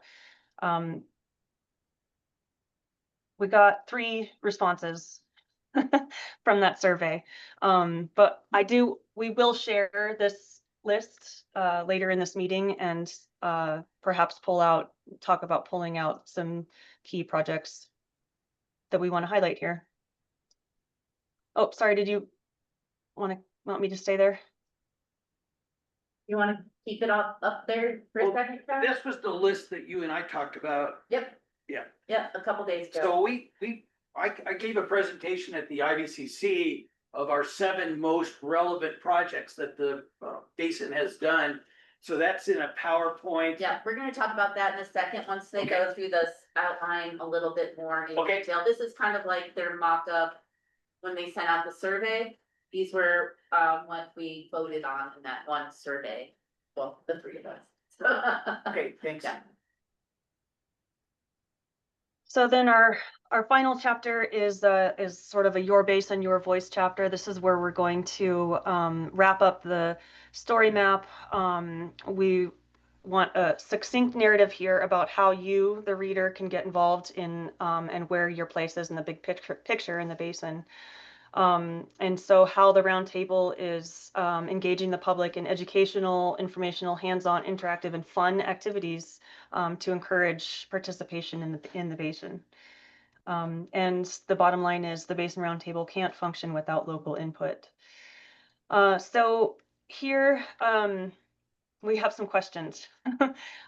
We haven't got here yet, but it's definitely something that we all want to think about as we develop this story map is, are there calls to action? What do you want someone, they've come this far through the story map, what do you want someone to do with this information, and how can they get involved if that's the goal? So these are just some, you know, elements, some options. You can have a button like learn more, or visit the roundtable website, or sign up for the calendar of events, or whatever. So some potential calls to action: get involved and have fun, a newsletter sign up. We can embed the calendar from the website here right here in the story map.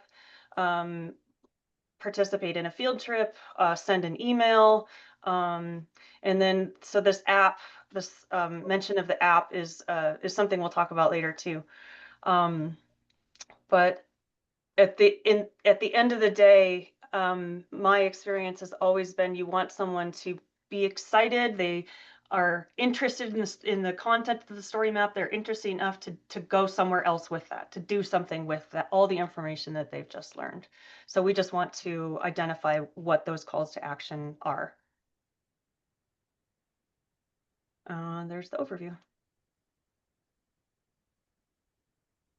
Thank you so much. Yeah. I have a bit of a cold, so I might be losing my voice here, but I'll do my best.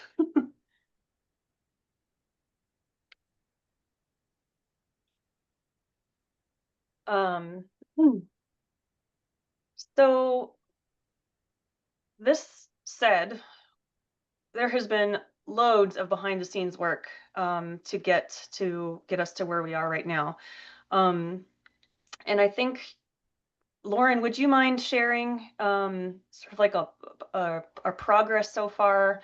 And maybe we could do that. We can go over the table of contents too, either before or after. I just want to share with you all the work that we have been putting into this and the where we're at. Sure. Yeah, this is a big story, right? You know, we kind of distilled it down into these main buckets or a storyline here. But you know, we've been sifting through a ton of resources that have been provided to fill in the talking points and facts, and trying to figure out where figures are and who to talk to about certain content items. So some of the things that or resources that we've combed through include both volumes of the BIP. We've watched the full series of the Your Water Table series, which is really great, the videos, and have pulled quotes and images from that content to use in our Your Water Voices or the Water Voices section, where we want to highlight or hear from different basin users, because that makes the content relatable to our audience. We've also reviewed the slideshows from the State of the River 2025 presentations for the Upper and Lower Yampa and the White, and have pulled resources and materials from that. Notes from the Yampa Basin Rendezvous talks were also helpful.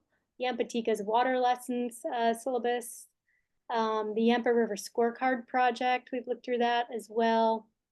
and just various other roundtable as well as watershed education, Colorado's reference materials for water law and just kind of water stats across the basin. I think you've also had an interview with Liz Chandler with the White. Is that the right person? Yes. Right. Anna's had that conversation with Liz to fill in some of the White information. I think where we might be missing a contact or maybe some information and projects is really on the green. So perhaps you guys know who we should speak to. And we've also sifted through Ken Patrice's vast compilation of photos and have identified some useful ones for the story. So a lot of these facts and figures have been compiled into a massive notes document, a master notes document organized by these chapters. And I can see if I can share that.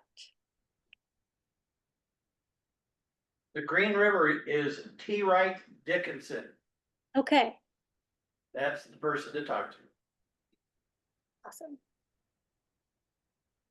He's an old rancher up there. He was a county commissioner for a long time. He's been on the IBCC. He's basically the Green River. Okay. Good He to and know. his family. Can everybody see my screen with the table of contents? Is there any way to make it larger? Yeah. That big enough? You could go more. There we go. That's better. Good. Oh my gosh, I'm gonna have to zoom out myself. Okay, so just wanted to go over this table of contents that organizes our notes. Essentially, we have an introduction, which Anna has kind of reviewed, that introduces people to the story map and what they're about to learn within to entice them to enter and learn more. Chapter 1 provides that big basin overview where we have the watershed tour. We want to provide some highlights of the different basins themselves. We'll have some stats, as well as what makes each basin unique between the Yampa, the White, and the Green. And then also kind of provide a little teaser to what's beyond, because a large part of water security in the basin is the Colorado River Compact. So we kind of allude to that topic. And then we really want to talk about what makes the basin unique and worth protecting. And that's also another input that we received from committee members. We had a 5-question survey, and one of those questions was this question about what makes a basin unique. So put that there. And the basin hydrology, Ken, this is where we go deeper into snowpack, starting in the headwaters, as snow being the basin's largest water reservoir. And then we're kind of following the snowflake in a way during spring runoff. Talk about the spring runoff and hydrograph. Monitoring and modeling and forecasting water supply as a topic. The basin's water cycle, this could be one of those breakout lessons. I know Yampatico was really interested in creating a visual water cycle that's specific to this region to use in their educational purposes for 5th graders and others. Can I just chime in real quick? Yes. As she's talking about all the chapter topics, these are the things that we are going to be contributing to in big Word documents or Google documents, and so populating. So when she's going through all of these, think about where you can give value and talk some additional help to us. Okay, well, then while we're there is definitely, to me, one of the key things in this overview of water is to talk about the fact that the state of Colorado, the Constitution says the waters belong to the citizens of the state. That if you can capture, control, divert, and put to beneficial use, that you have the right to have water appropriated to you. And you have a right to use that water as long as you keep records and put it to beneficial use. You don't waste it. And that's a real key concept. Oh, and that your right is based on prior appropriation, which you don't even have to say, it just means whoever got there first has more right to their water than the last person that got there. When there's a shortage, it really makes a difference that you have a water right that's older. But that, and that the state engineer's office manages all that, they keep all those records, they're the ones that are out there controlling the river. Period. Yes. Yes, Ken, we have that, we have all of that. But we're not Okay. there, but we're not there yet, because we don't want to lose people too early, you know, with legal stuff, right? So we don't want people to glaze over like a donut yet. We're trying to like get them excited about this topic. And right now we're just trying to say, where's our water coming from, right? And then we get there, but wait for it. So we've got the rivers, we talk about Yampa, White, Green, the lakes and the reservoirs. So the water's in snow, it's entrained in snow, then it melts, then it moves into our rivers, then we're capturing it into our reservoirs and storage systems. We talk about a little bit about transbasin diversions because that was mentioned a few times by committee members. And then we want to talk about the challenges for the future, essentially climate change, how that's changing things in the basin, drought, wildfire, which I understand there was a recent wildfire there, population growth, water scarcity, and then what we're doing, what the roundtable is doing as far as the goals and projects. And some of those projects, we can even talk about those here, and then they can be linked or clicked over to chapter 6. That's an organization thing. So that's chapter 2 is all about like, where's our water coming from, kind of a little bit about how it's moving through the system, water supply and challenges. Chapter 3 is where we start getting into water rights and water law, but we first start by talking about, okay, so water's moving now where's it going? Like it's being used, if there weren't people, it'd just be all going downstream, right? It would be making it out, you know, to Mexico, but it's not. So chapter 3 is all about people really using the water for agriculture, for our communities, for our industries. And we start off with the big one, you know, the most prominent one, agriculture. We talk about how it's, you know, interesting here is a surface water supply infrastructure. We talk about flood irrigation, and we could go into more detail on that, not in this call, but you know, this is a topic. So the challenges with that. And then right away, right after like introducing agriculture, then we want to have that another breakout lesson like we had for the water cycle. This would be a breakout lesson on water rights and water law. And that's where we talk about all the things that you just mentioned, Ken. And we've already even written that chapter, and I think have provided it to Jayla for Poppleton for review, because we know it's so important. And those breakout lessons, they might look a little bit different within the chapters. So that's something visually we need to figure out. So we introduce that, and then we move back into the other consumptive uses, talking about industry here. It's mostly energy. You had the coal-fired power plants, which are being sunset, and you've got hydropower. And then I guess the real elephant in the room is what's going to happen with the oil shale reserves. So that's like a future threat or water security issue. And then you have municipalities and how water is being, a lot of surface water is being diverted for municipal supply, and we provide some case studies for that as well as challenges. Many people refer to oil shale as the energy of the future, and it always will be. Mm-hmm. In other words, there's like zero chance that it's ever going to happen. Oh, okay. So I mean, that might be like, that might be an area where maybe we just kind of, it's just one sentence, right?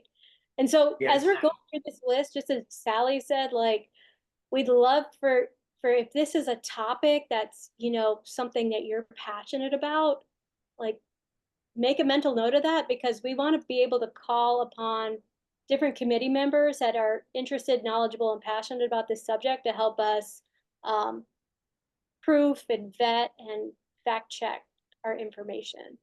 And yeah, just to double check that we're on the right path here.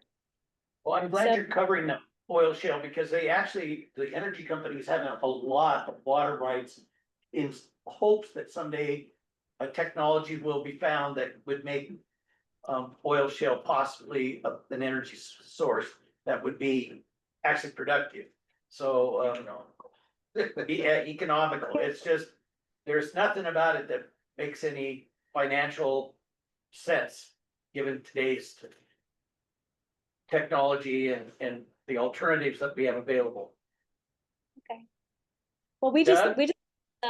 we just pulled whatever text was related to those topics straight from the BIP. So if there's any updates to thinking about that since those plans were written, that would be good to know. And so we're going to have draft narratives of each of these sections that we can send to folks to review. So that would be a good section to flag before we get too far into the narrative development. We have another comment online, Doug. So yeah, so I guess not to get in the weeds, in fact, I want to stay out of the weeds here, is the fact that how much of our water in the Yampa White Green actually flows out of the region. I think it's like 88% of our water flows out of the region. So I think that, we ought to not be apologizing for how much water we use. We ought to be celebrating how much water we provide to the Colorado system, and that we're actually allowing that water because we were one of the last basins to develop in Colorado and the whole state. So I think it's quite high. It's like 88% of the volume of water that the precipitation and the snowfall and the rest that comes out of the Yampa White Green actually flows down to our friends, the Lake Powell. So yeah, so thank you. I just want to say that somewhere we need to get that in there in broad print, that we're not being abusive in our water use. Thank you. Well, it's a significant difference from Northwest Colorado to the rest of the state. Yeah. Great point. And yes, I do agree that we should underscore, make that, a big theme here of the water responsibility and of this basin. And I think we have those stats in this, massive list of notes somewhere. But well, and another point that kind of goes hand in hand with that is just what a hydrograph for the Yampa looks like, where it's this giant mountain versus what most rivers look like are a flat line, where the water flow is controlled by reservoir storage, and it's all very contrived flows versus what we have, which is essentially a natural hydrograph. And the value of the storage, we don't have a lot of storage, only about 100,000 acre feet, but it's utilized very well. It helps support agriculture. And of course, the flood irrigation is great for late season flows in the river.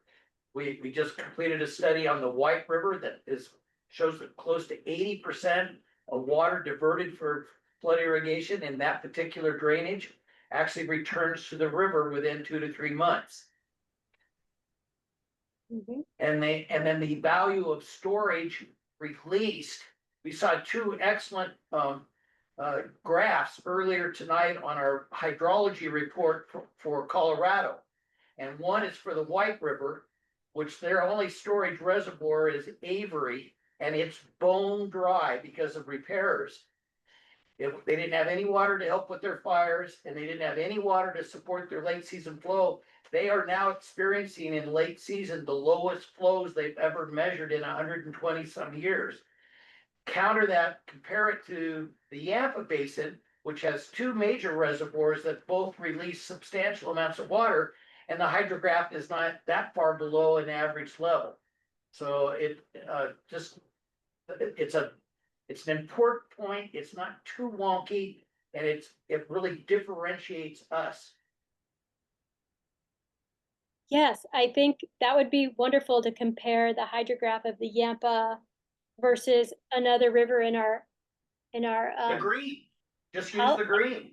The green's Yes, completely controlled by Flaming Gorge, and it's just a flat line. Occasionally Right. it bumps up or it drops down a little, but it's a flat line. yeah, I think actually it'd be good to do the Yampa green and white to compare. Yeah, And we good use point. those graphs when we're talking, here about the rivers. Because we introduced the natural hydrograph and then we talk about the rivers. And I think that was a visual that we were earmarking for these sections. But great point. Okay, so where were we? We were talking about, yeah, people using water, and we wanted to hear some water voices, maybe from somebody managing municipal water supply, maybe somebody from the ski resort, Phone. the power industry. Frank Alphone is the general manager for the Mount Warner Water and Sand District that supplies all the water for the Steamboat Springs municipal area. Yeah, we've got great quotes from him from Your Water Table series. All right, so then that really transitions us to chapter 4, which is, fish have water rights too, and so do recreational users. In the state of Colorado, that's kind of, that's not true everywhere. But so then we talk about, the other uses of water for fish, our wildlife. Primarily we're talking about riparian habitat there, natural flooding, etc. Recreation and tourism, the kind of the identity, lifestyle, sense of place, and then the challenges. And we start talking about starting in the channel with aquatic habitat, talking about fish and in-stream flow rights, the cold water fisheries, and then endangered fish, which are the warm water fisheries, challenges and basin projects. So yeah, this section is going to have lots of wonderful photographs and really connect people with why these water resources are so important and make the basin unique in its identity and its as an attractive place to live and leave and return to, right? So that also instills why it's so important for us to manage the water responsibly. And that moves us into that chapter 5, how our water is managed and all the many people that are dedicated to managing our water collaboratively. We go back into a little bit more detail on the round table. And then we've broken up the organization into different levels. How did we do this? So we've got water conservation districts, we have local level. Where did my, okay. You're missing pot book and you're missing. Potluck's there. Yellow Oh, it jacket, is, I potluck. see. And do we have the Great Northern? In water conservation districts? Yeah, I think they just reformed and they're around Fortification Creek. That's here in Craig. Great Northern. Yeah. Oh, no, Representative roundtable, so. Yes, and this is also where we've been asking for help from the committee to fill in the blanks. So I think we sent this in the last survey and we'd love some more help filling in the blanks to make sure that we're not missing anybody and to get some contact. It's just, I don't think it's listed as a heading, Lauren, but we've got it in there and under water conservation districts. Oh, Great Northern. Yeah, yep, and Juniper Water Conservancy District. Okay. Well, maybe it's not in this updated list or this version. Maybe it's not in this version. It's yes, I think it's just a formatting thing. Yeah, Those we've got districts it. are, because that might be more meaningful than a list of names. Okay. Yeah, so Yeah. it's not just going to be a list of names, but we were trying to wrap our heads around how to organize all these people. The same map that you started the whole thing with, that map right there with, just put overlays for each of their boundaries. They have very specific statutory boundaries. Mm-hmm. Yes. Because some of them are taxing districts. Right. So Lauren's going through this as the outline, and built into all of these topics will be the graphics and the visuals that we'll use to convey the points that are listed here as bullet points. Thank you. And I think as we were thinking about this, was in story map, you could kind of have like a sidecar. It's called a sidecar display, and you have one map, and a little bit like a slideshow. You kind of stay on the same page, and then you can kind of scroll through. So if the header is water conservation districts, we can have the outline for the Upper Yampa Water Conservancy District pop up as we scroll through and talk about that entity, like one sentence about them. Same for, you know, the 5, 6, 7 others under there. And then we can move on to local level. So we've thought about a visual way to display this, but without it becoming too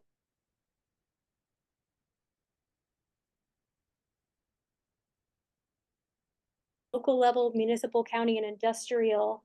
So that would be our cities and towns, our special water districts, and our counties.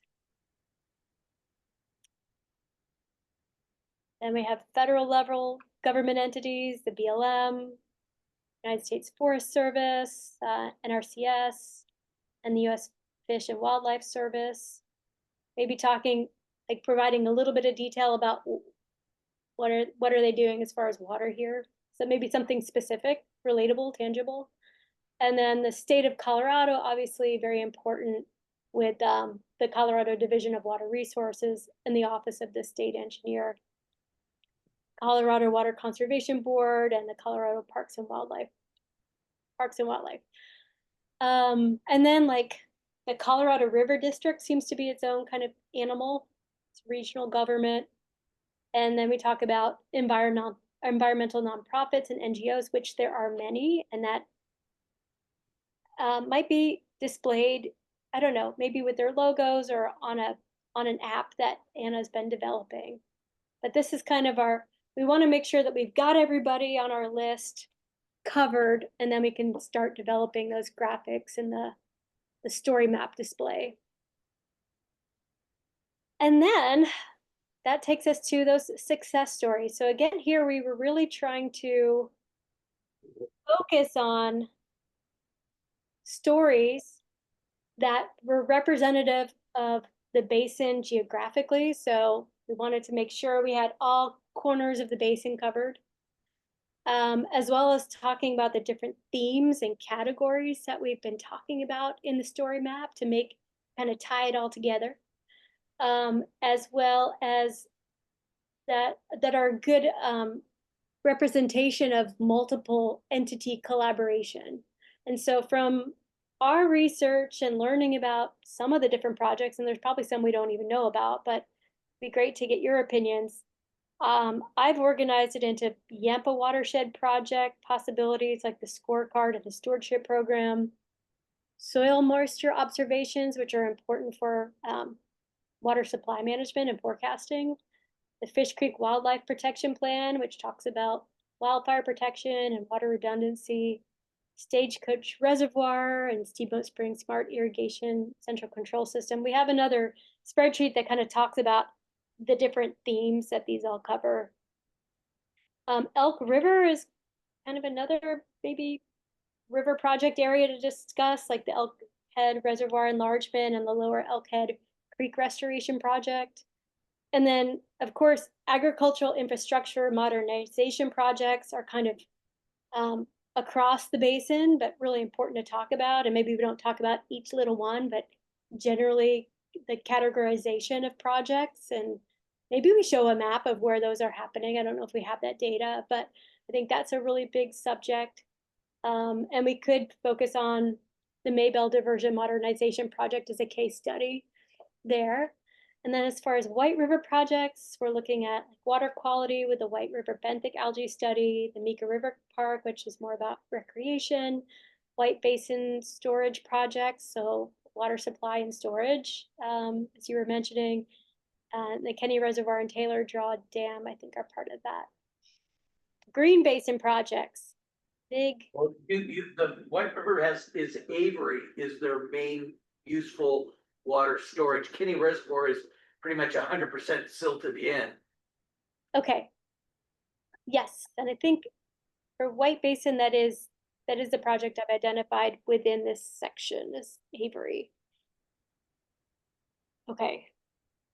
For the week, we want to talk about, the return flow study, I think. Yes. Is kind of what we wanted, I think is one of those, 6 topics hinted to the IBCC and presented. So that was a big one for the, do you want anything else? Well, For it's White about River? 20,000 acres that are flood irrigated around the Meeker area on the White River. And there's probably about 35 different ranching operations. So it's a big. So, but Lake Avery and the White return flow study would be the 2 White River topics, Yep, I agree. I think. They also have that big, the 2 ditch. 3 ditches. Yeah, those. And we're also gonna have a presentation later on and an update, tonight about some of the ditches that's going on in the White River, so I will send that to you later on. The presentation, yeah, I haven't seen it yet, so there's basically 3 White River projects that might be really good. We were discussing. Green Basin projects, do you guys? Anything in the Green Basin? Green River? They do some projects, but they're pretty small in nature. Yeah. They're just limited because, well, Bureau of Rec controls Flaming Gorge and they don't, none of the individual landowners have any say on it. Okay. Yeah, it controls some tributary water and that's a pretty arid area up there and it's very sparsely populated.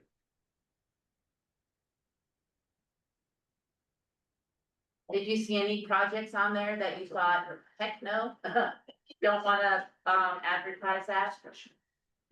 Did you guys see any, Ken and Steve, did you see any projects on there that you don't want talked about?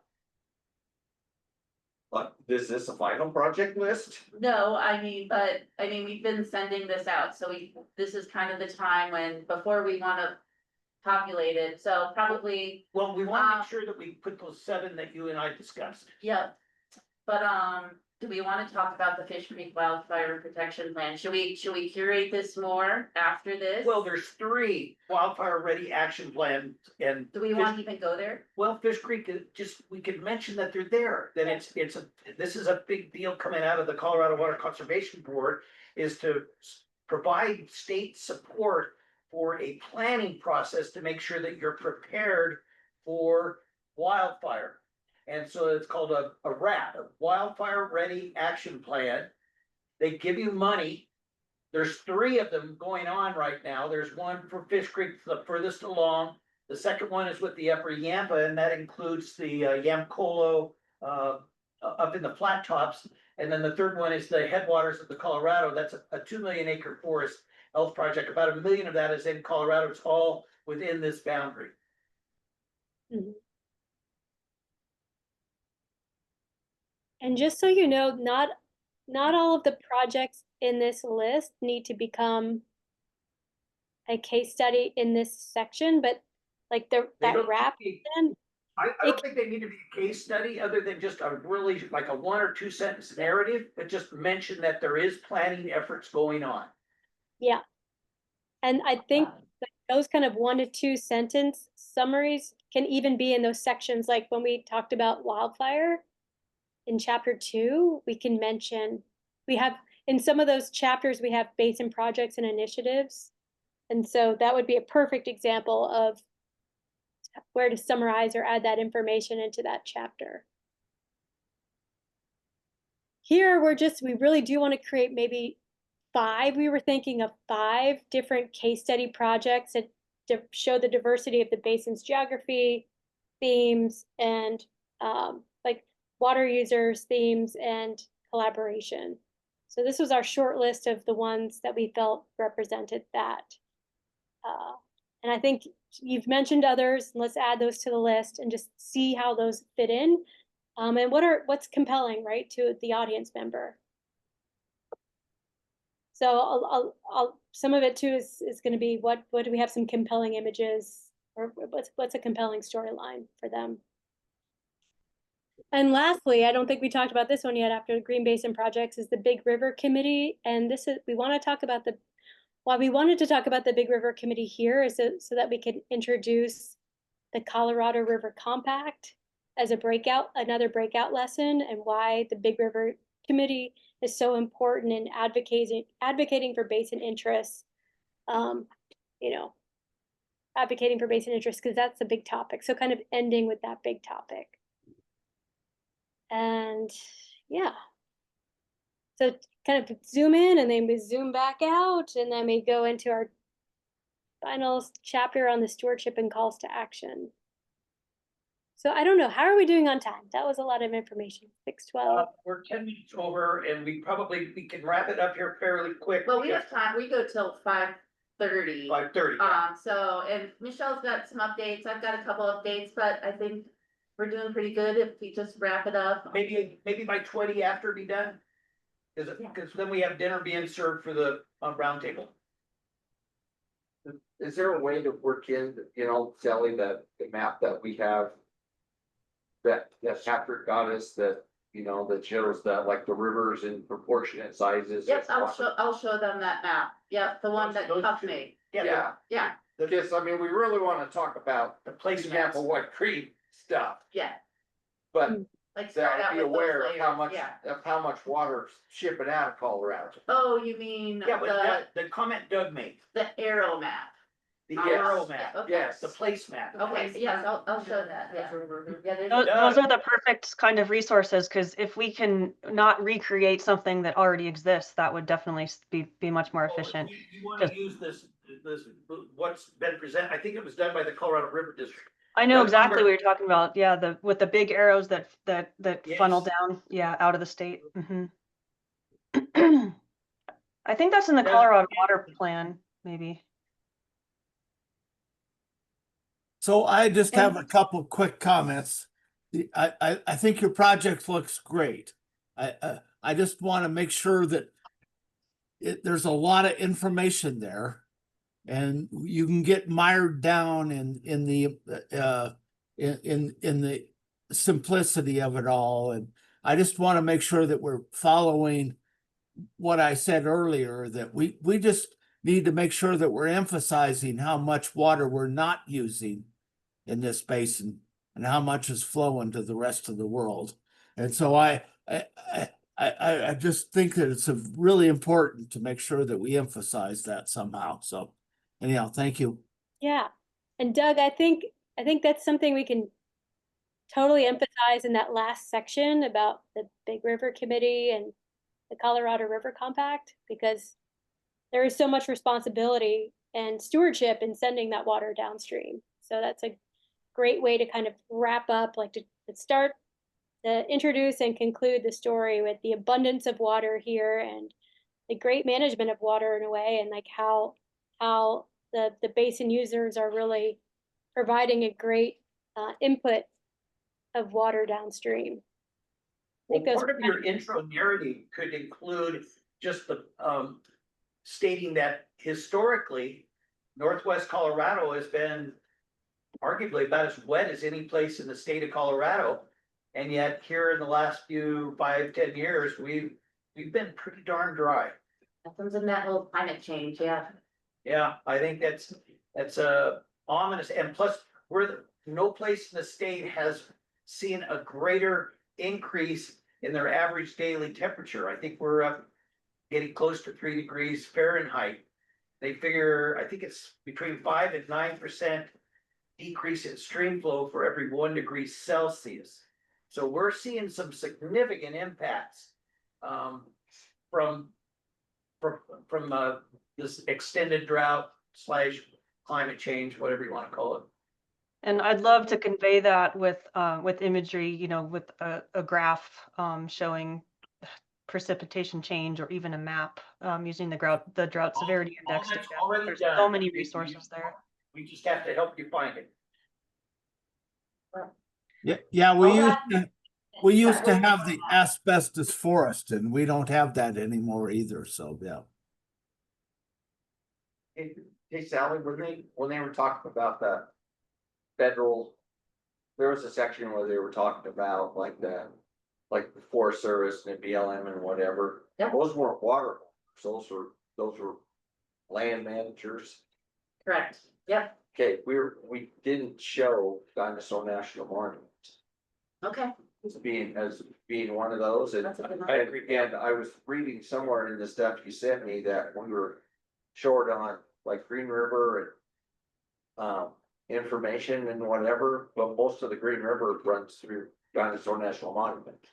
So they might be a good place, and I could Yeah, get the contact for the guy that attends our land use board meetings from the monument okay, and see if we could get some high quality pictures if they're needed.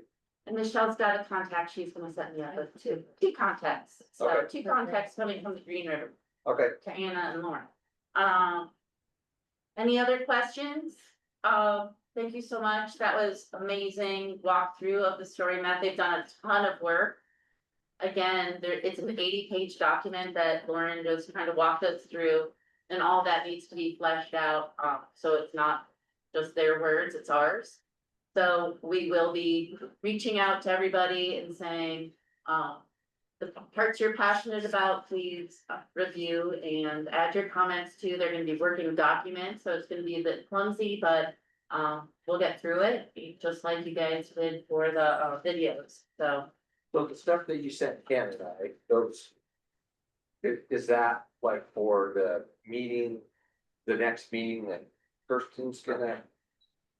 The things that I asked you for were for input for this outline. So Okay. we're still working on it, but my point is.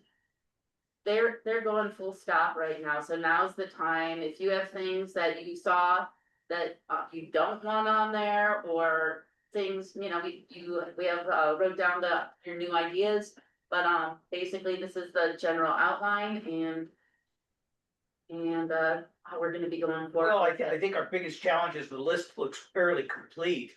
I mean, I'm sure we'll think of a few more things, but the challenge will be in paring it down, like how 100%. much content. Challenge, I would say, just from my experience with building a story map.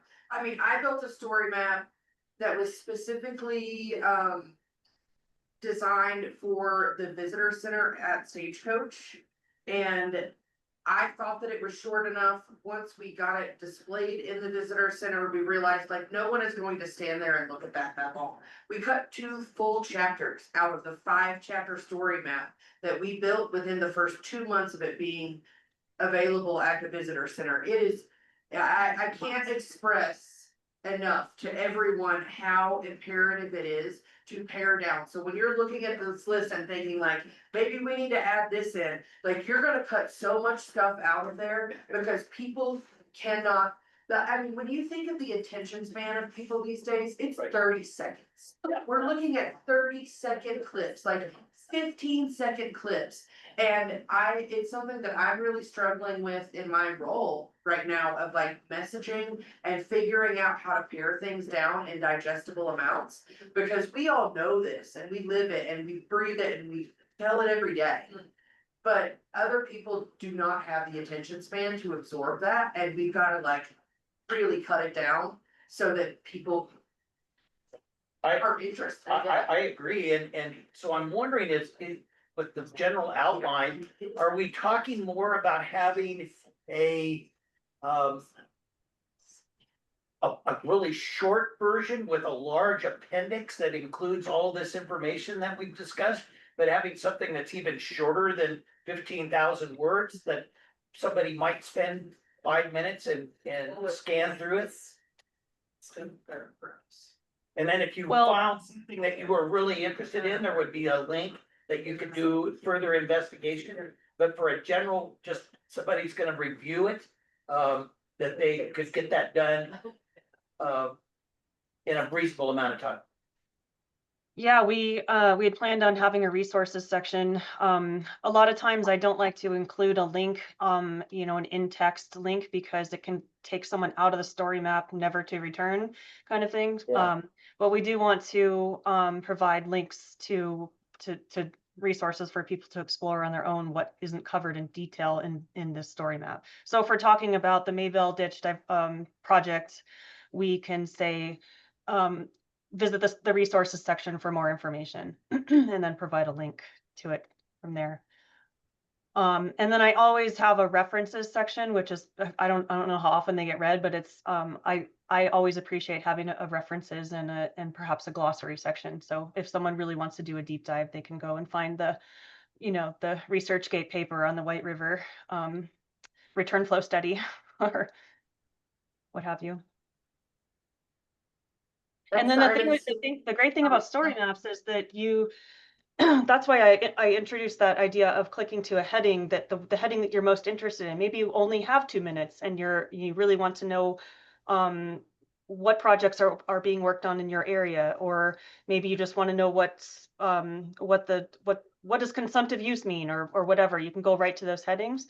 And also story maps and this whole platform it provides a tool so that someone doesn't have to read a bunch of text. They can actually see, like you were saying, Ken, instead of laundry listing, water conservation districts and all of the entities working in the basin, we can do really fun map overlays that on scroll, you see different overlays for, these are the counties, these are the sanitation districts, so it conveys the same information in a fraction of the time. Good. Well, you certainly got your work cut out for you. I feel like we've created this, we've got it organized, we've got this big block of stone in a way that we can start sculpting something really chiseled and beautiful out of. And so our next step is taking each of those sections and turning it into a narrative that Anna can start popping into the story map with visuals and check the flow. But yes, I think, was that Holly over there? I can't tell who's around the table exactly, but Holly. yes, making it succinct and compelling is a big challenge, and getting these 80 pages, which has a lot of redundancies in it with the notes, into a very succinct, readable format is a challenge, and I think we can do it. Who's your primary audience? Are we talking K through 16? No, we're talking up up through 5th grade and higher, so kids, adults, everybody really. So it's gonna be used by Yampitica and everybody. Yeah, I was gonna say, probably our primary user will be Yampitica. Yes. Yeah, we do need to wrap this up. If you have any more comments or anything like that. No, I'll go through that outline again and see if I have any other comments. Sounds good. We'll send it out, but kind of amazing work that they've done, just to show you how far along it is. Thank you, Anna. Thank you, Lauren. Thank you for having us. Yeah, Thanks, Sally. Send us the latest version after today's discussion, then we can respond to that. Okay. Yep, we'll send something out after the meeting, for sure. And also think about a big catchy title. Let's, have that be, homework. Yeah. Well, thank you. Have a good night. Thanks, Thank you so everyone. much. Thank you. So that was the story map. A lot of work. So a lot of work coming up. So they've done a lot of this. Now we have to do some of the population. But thank you for that reminder. Very much. Yeah, I mean, Holly. it really is like, something I started, I wanna build out like a full online version that includes a lot more information. But if, Look at that, I just really struggling. It's a challenge for sure. Yeah. Field trip, I had the wrong date for the HOC field trip. It's the 17th, correct? Correct. Yes.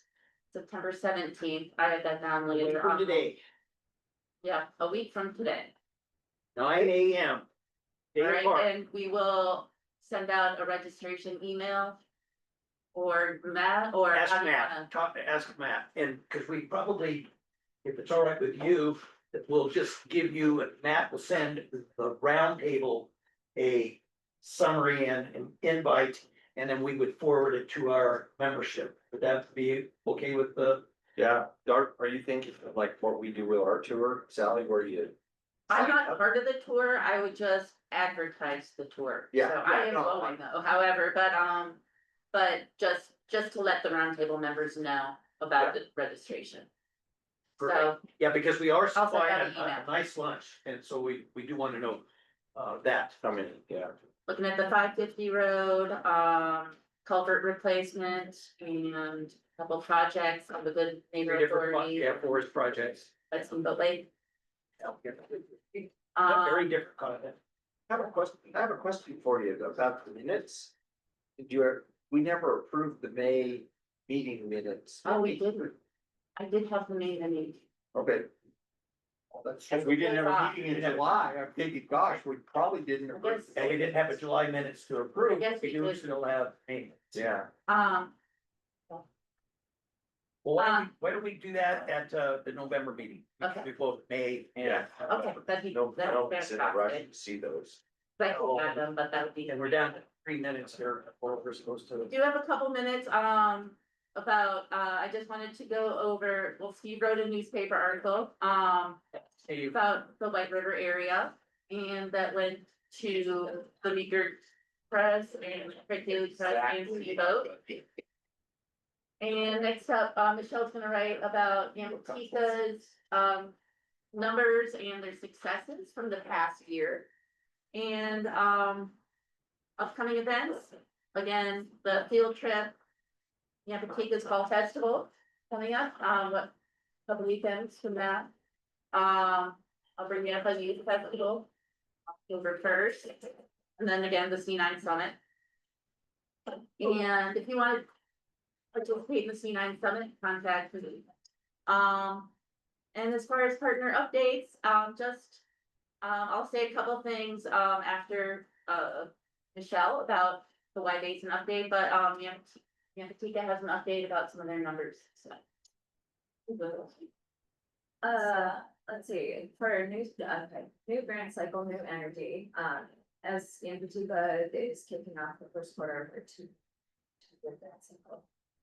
They're small but mighty and continuing to grow with each partner, teacher, and student interaction. Highlights so far include working and interacting with 293 biology students, to take water quality samples at the Fifth Street Bridge, flow gauge, discussing limiting factors. With that, calculating stream flow actually in the river, and having speakers come and actually talk about river closures. Using those hydrographs, just like some very support that we're providing from there. They've also been out, we're kind of partnering with the Mustang Refuge out in cities and kids out that way to talk about species interactions and ecosystem cascades. New partners with MSDS, OD, TNC, CPW, BLM, and many others. Getting just students connected to community members and these professionals and experiences. For instance, we are actually bringing in Madeline Baker, that's the CPW, she spoke at our last round table in July. To talk about species interactions with high school kids. Also utilizing wildfire mitigation to really reach the community regarding just current events that are happening as far as the fires go.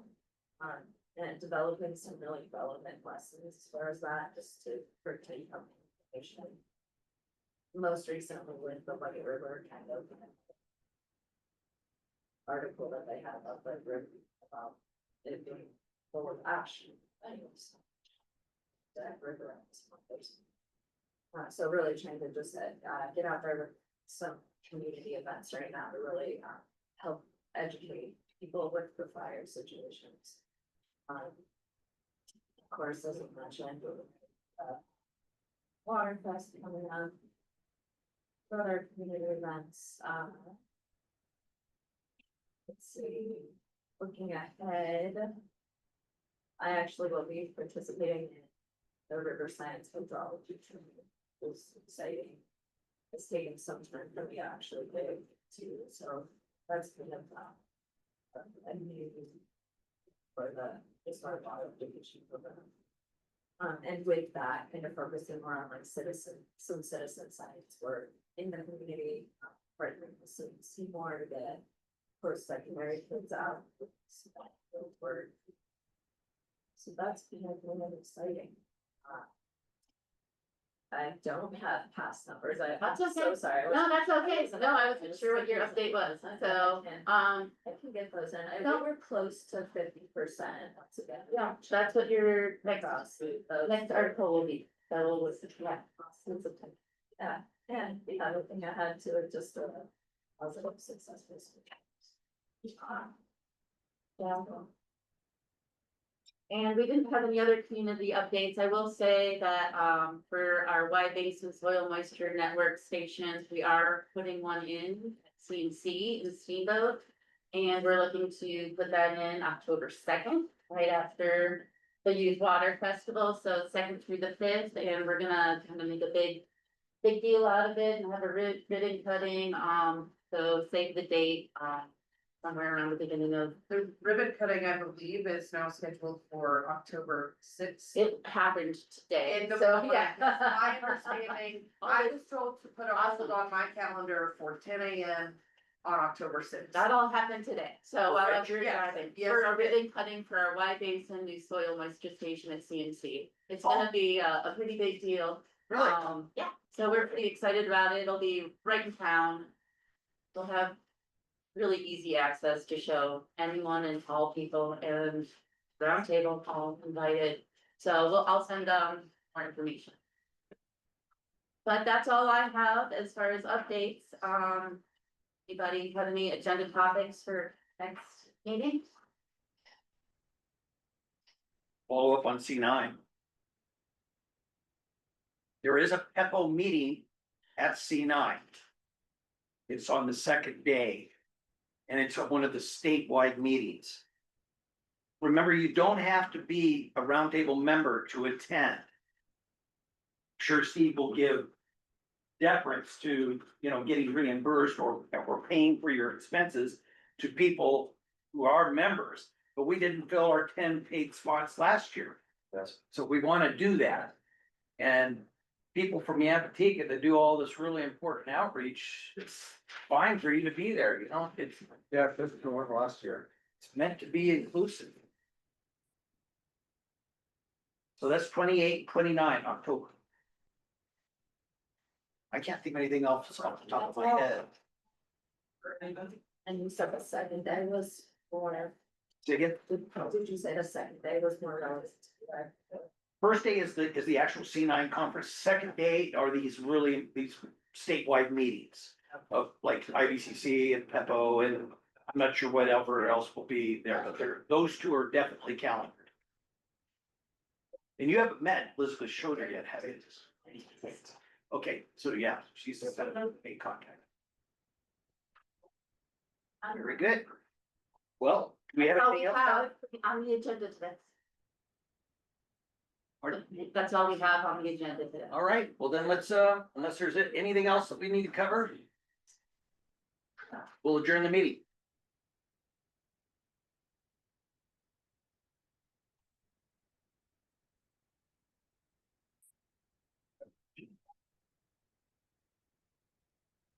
What's good? Fine, and this one off, and then, yeah, I have to watch, we're coming on Tuesday. Awesome, Gonna shut the meeting down? doing it right now. Oh, so I need to leave.